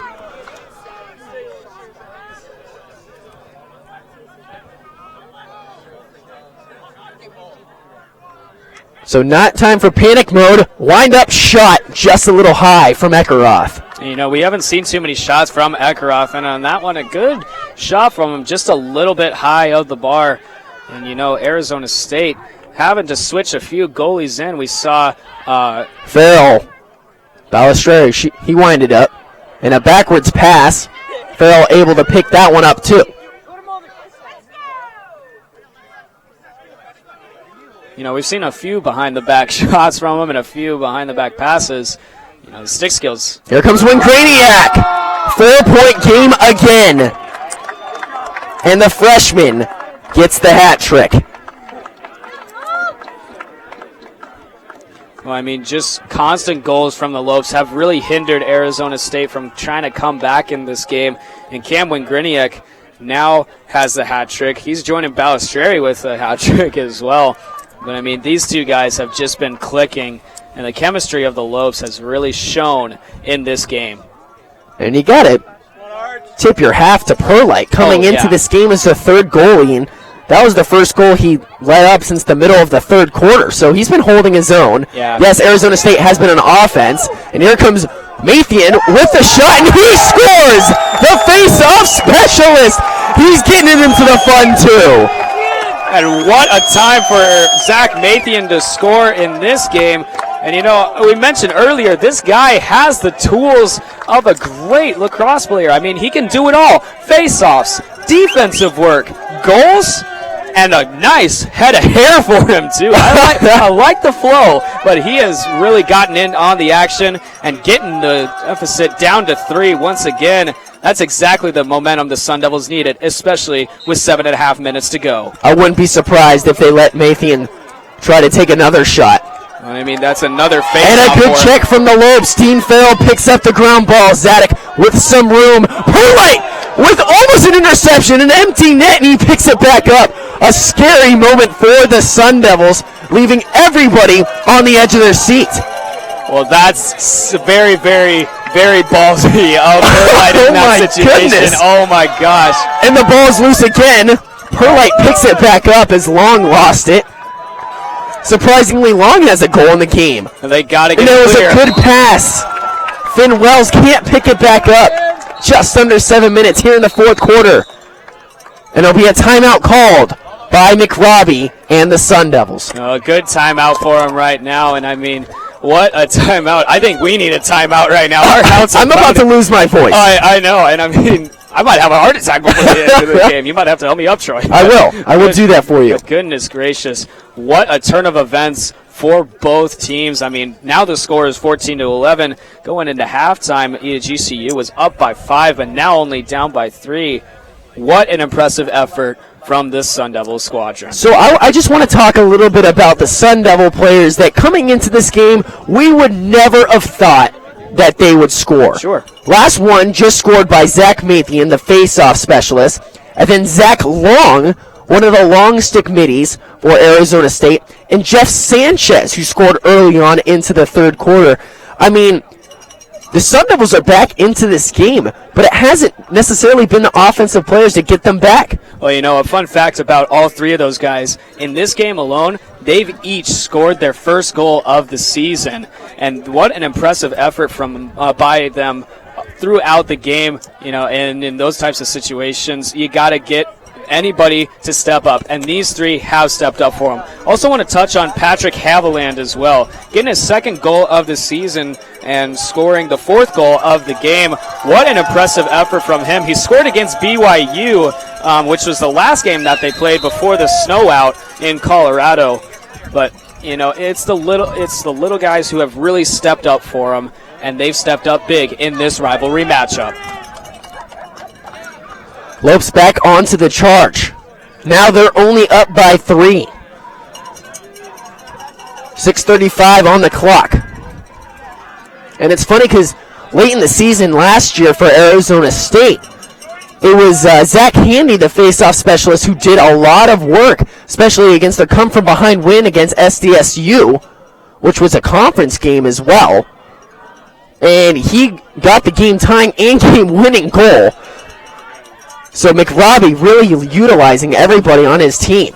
And you know, Zach Mathian has really filled the shoes of the former Zach and Handy, and he's just had an impressive game from him. In total, the Arizona State Sun Devils have won 17 faceoffs in this game.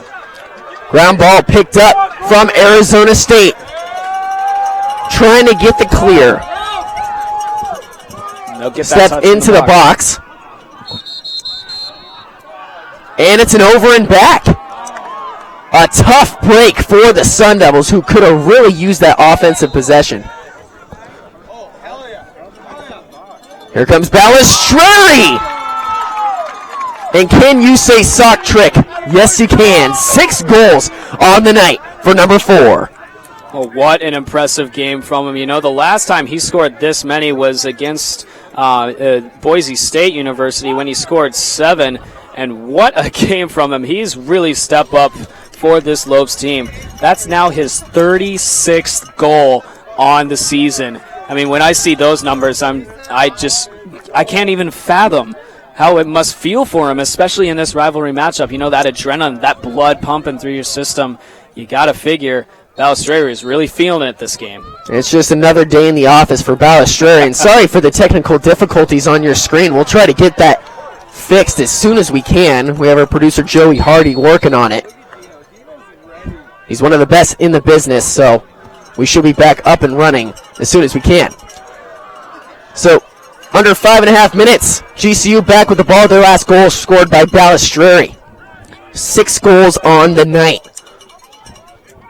And it's Wayne Graniak, who's this second leader on the team in goals, with 3. I mean, impressive efforts from the attackmen of GCU, and now they're just going to try and wait out the clock right now with under 5 minutes to go. They just need to try and get something developing, but they're not going to go any easy on this one, as they're going to be hard at work. A big windup and a big miss from Dean Farrell, and the fans are letting him have it for sure. He winded up for that one, trying to go top shelf, but it ends up going in the trees behind the out-of-bounds That one's line. not coming back. No, I think that might go onto the road. Hope that didn't hit a car. Hopefully not.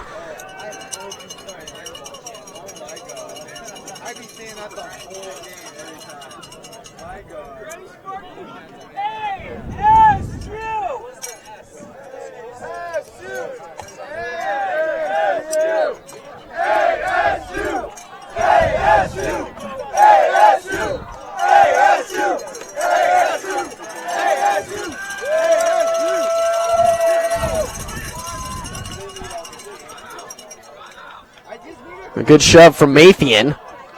And here comes McDonald. Perlite can't stop it. That'll be another goal. And the second of the day for McDonald. And this one might just be out of reach for the Sun Devils. And this type of situation, it's getting a little out of hand for the Sun Devils. And GCU really taking charge in this rivalry matchup. 11-16 is the score right now, down by 5. You know, we saw Arizona State come back with a few answered goals, but with 4 minutes to go, they're going to need goals, and they're going to need it quick.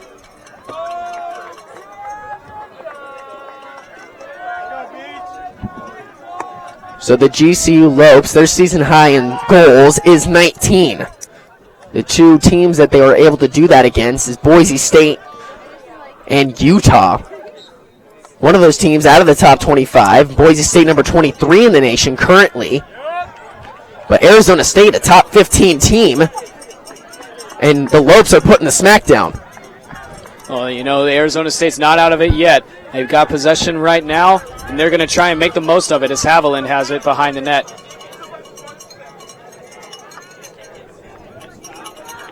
Here comes Carrasco. Tough shot. Hits off the bar. Suchan was all over it. So, 3:29 on the clock. And the Sun Devils trying to get back up onto the board, make this game a little more interesting. Good move from Wells, looking for a pass. And there's Carrasco under the legs, and Carrasco scores. Well, that's huge for the Sun Devils in this situation right now. Tommy Carrasco, the man for the job. And you know what? That is a hat trick. That video back, there's no scoreboard. It's just straight from the camera. Yeah, but the video's there. So that'll make the score 16-12. Sorry that there's no more scoreboard. We're doing the best that we can do, but we'll keep you updated. So 16-12 the score after the last goal by Tommy Carrasco and the Arizona State Sun Devils. 3:15 on the clock. Ground ball picked up from Arizona State. Ball past the midline, picked up from GCU. Here comes Dean Farrell with a one-handed cradle. He's about to be double-teamed. Entering into the box. And right back out is GCU. Well, with under 3 minutes to go, I wouldn't be surprised if the Lopes kind of take it easy for a little bit and then try to get a last-second shot before the delay of game call. We'll see what the strategy is right now. It seems as though they've been going 100% all game. We'll see if that holds true and as the clock dwindles down.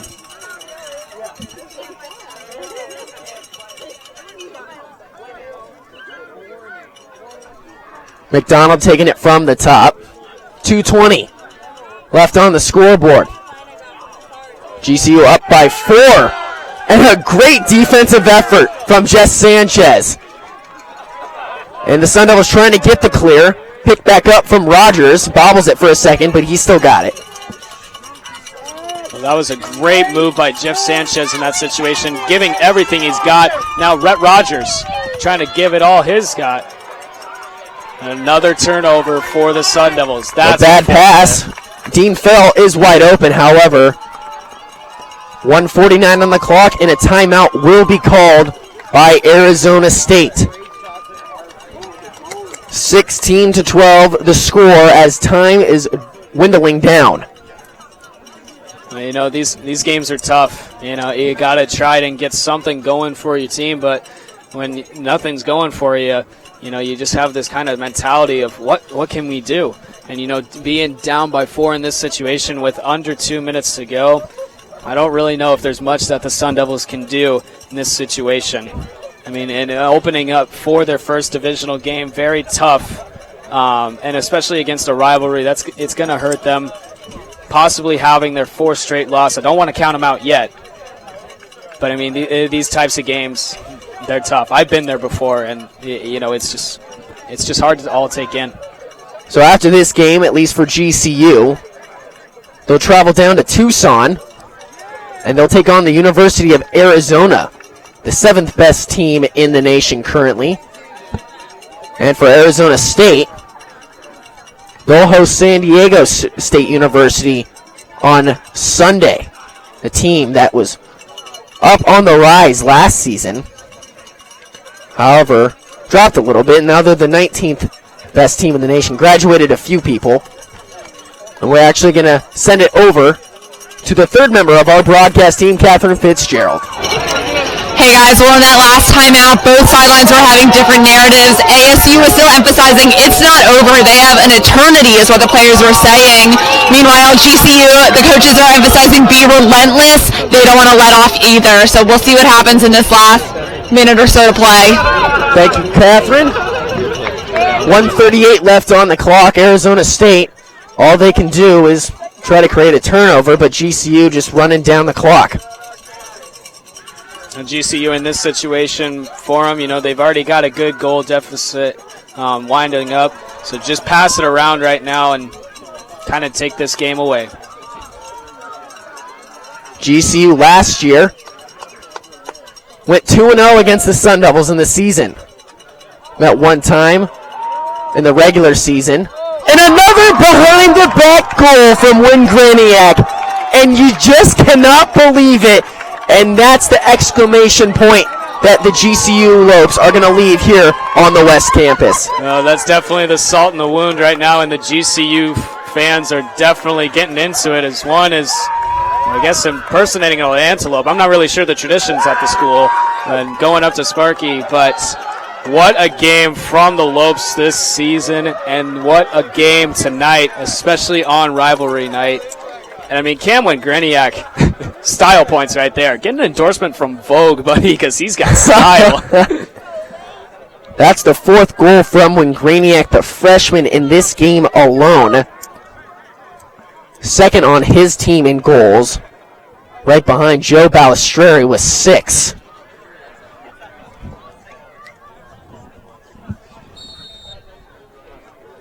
Another face-off win from Mathian. He's been doing work, however, it has not resulted in the score he wants. Long pass from Mathian. And a very tough shot coming from Arizona State. You know, you got to tip your cap to Brandon Suchan if you're GCU. He's had an impressive game. And, I mean, coming into this game, 57.9 save percentage, and he's showing that he can increase that for him after this game. And what a game that he's had so far. 30 seconds on the clock. Arizona State gets the ball back, however, down by 5. And unfortunately for Arizona State, this will be their 4th loss in a row. Also, 3rd loss at home. That's tough to digest if you're the Sun Devils. You also have to take into account how tough their schedule has been. 5 seconds left to go. Wells with the last shot.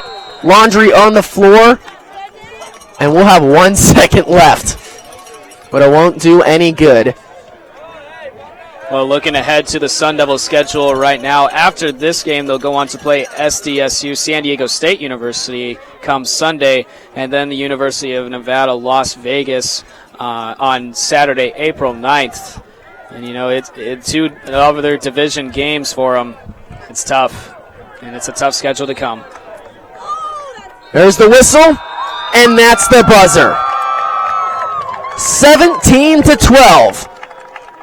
And the GCU Lopes take the game over Arizona State.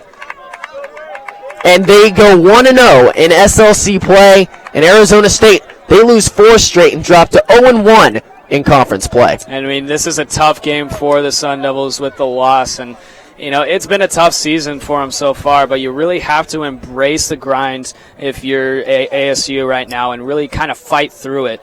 And, the defense did not look as good as we thought they would in this game. And, with the 2 games that were going to be played in Colorado last week being stalled away, it kind of hurt them. You don't get that same adrenaline and that same motivation that you do in an actual game. You don't have that same experience for it. So it hurt them in that way. But I think this game will prepare them for San Diego State, as they're going to look for revenge. So that'll do it for the game. However, we're not just done yet. We're actually going to have an interview with Coach Rapkin and player of the game, Joe Balistrieri, after our post-game intermission report. That'll be with Eliav Gabay, Zach McHale, and Ethan Gaines. You are not going to want to miss that. Final score here in Glendale, Arizona at the Arizona State University West Campus, 17-12. GCU Lopes, they earned their 6th win of the season and 4th in a row. For Blaine McCormick, I'm Troy Lynch, and thank you so much for tuning in to this Walter Cronkite Sports Network production.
Hello and welcome to the post-game show with Ethan Gaines. I'm Elyav Gabai. Final score 17-12. GCU walks away with the W as expected. I mean, it was a blowout for a while there. ASU made a little bit of a comeback towards the end of the third and most of the fourth. It got chippy and intense like we thought, Ethan.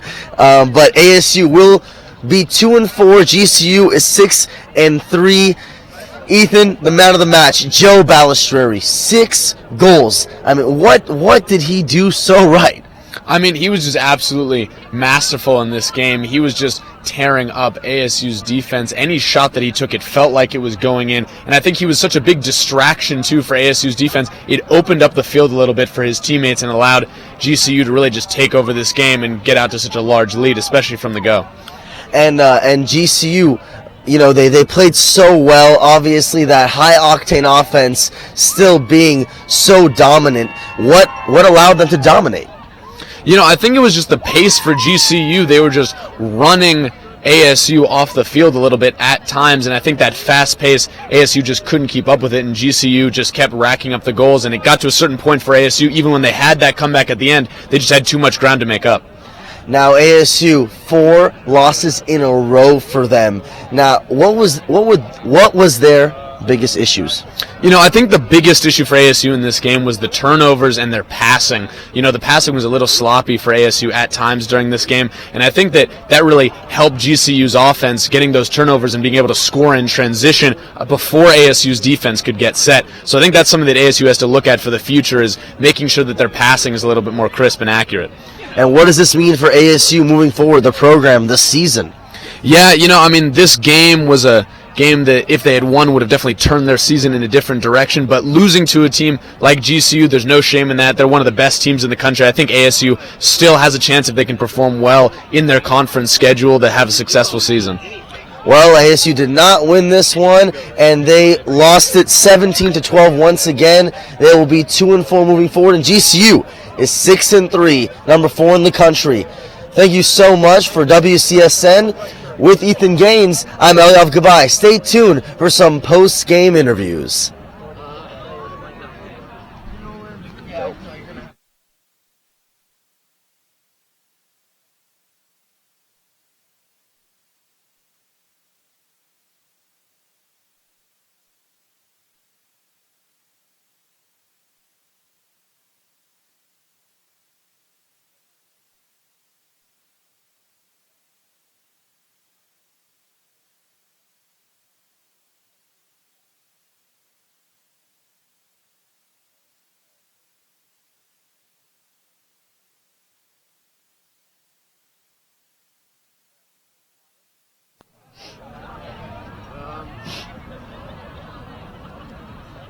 Thank you for sticking around here on the Walter Cronkite Sports Network. I'm Blaine McCormick, joined along by Dean Farrell and Joe Balistreri from the GCU Lopes. Now, Joe, I'll start with you. 6 goals in this game alone. What are you feeling right now? What emotions are you feeling in this game, especially since it's a rivalry matchup for you guys? I mean, it's just a surreal moment, honestly. We come out here every day in practice, like, we're getting better. Our teammates make us better. Our D makes us better, and we just fought hard and played together.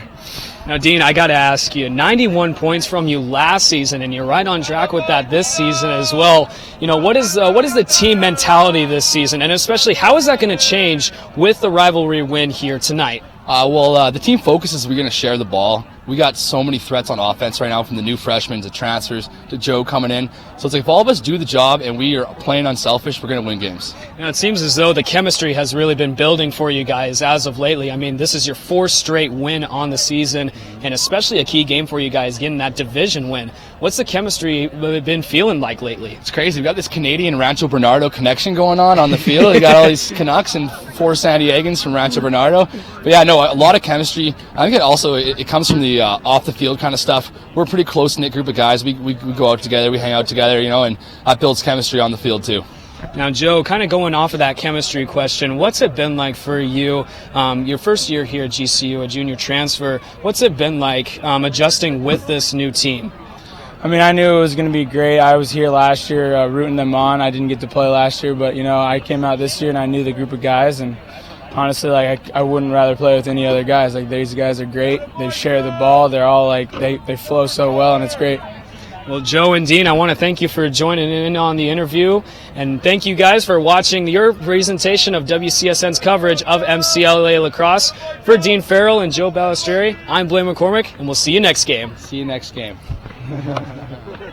Thanks a lot, man. Yeah, thanks. Gentlemen, thank you. Appreciate it. Celebrate well.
You're amphibious?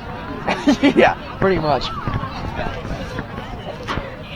And welcome back into WCSN's coverage of MCLA lacrosse. I'm joined today by winning coach Manny Rapkin, a 17-12 win in this Arizona State GCU rivalry. And coach, I mean, a 5-goal win coming into this game, and you guys were hot against that BYU game where you beat them by 8 goals. I mean, what has been the key to your success in this game? I mean, we're starting to play like a team that's serious about doing some damage in the postseason. And we weren't that team in the beginning of the year. So I think that's a big difference. What was the biggest difference kind of coming into this, like, technicality-wise? I mean, I don't know. You know, really just everybody doing their job. I mean, I've been giving that same answer now for 4 years. Really, everybody doing their job. That's what it comes down to. You know, you can see when guys have a look in their eyes when they're ready to come, you know, and bring it all and do their job. And when they have that look like they want to play in the postseason. So we got that look now. We got to just keep doing it. That's all. A few guys who are doing their jobs exceptionally well, Balistrieri and Graniak. I mean, those are some of the goals we saw behind the back. They're getting a little crazy with their shots, but it seemed to work. I mean, how are they able to do that? Well, we got the shorty on Joe. We got a bunch of switches. We got the shorty on Joe, I think 3 or 4 times. I think we got 2 goals off of it. And, you know, we're hard to cover. I mean, we have some talented players. We're hard to cover. You know, if we work together, you know, run our offense, I mean, we're gonna do some damage. It's really, you know, up to them. It's really up to them. And they did it tonight. Your record against Arizona State now improves to 5-3. How does it feel, not just for you, but for your team, coming into Arizona State's territory and beating them by 5? I mean, you know, nice. It feels nice. I think, you know, when you get to this time of the season, and you got a team like this, you know, a really talented team like Arizona State, that's just had some bad breaks this year. You know, you're in for a fight. And, you know, we got up by a bunch early, and I knew it. You know, we had to keep on playing hard, and they made their run. And, you know, talk to these coaches, they'll all tell you it's a game of runs. They made their run. We held them off at the end. So, just happy to get out of here with a win. Coach, thank you so much for joining me today. 4 straight wins for the GCU Lopes, and they get SLC play started off right, improving to 1-0 and 6-3 on the year. Coach, thank you so much for joining us. I'm Troy Lynch, and we'll see you next time on the Walter Cronkite Sports Network. Appreciate it, Coach.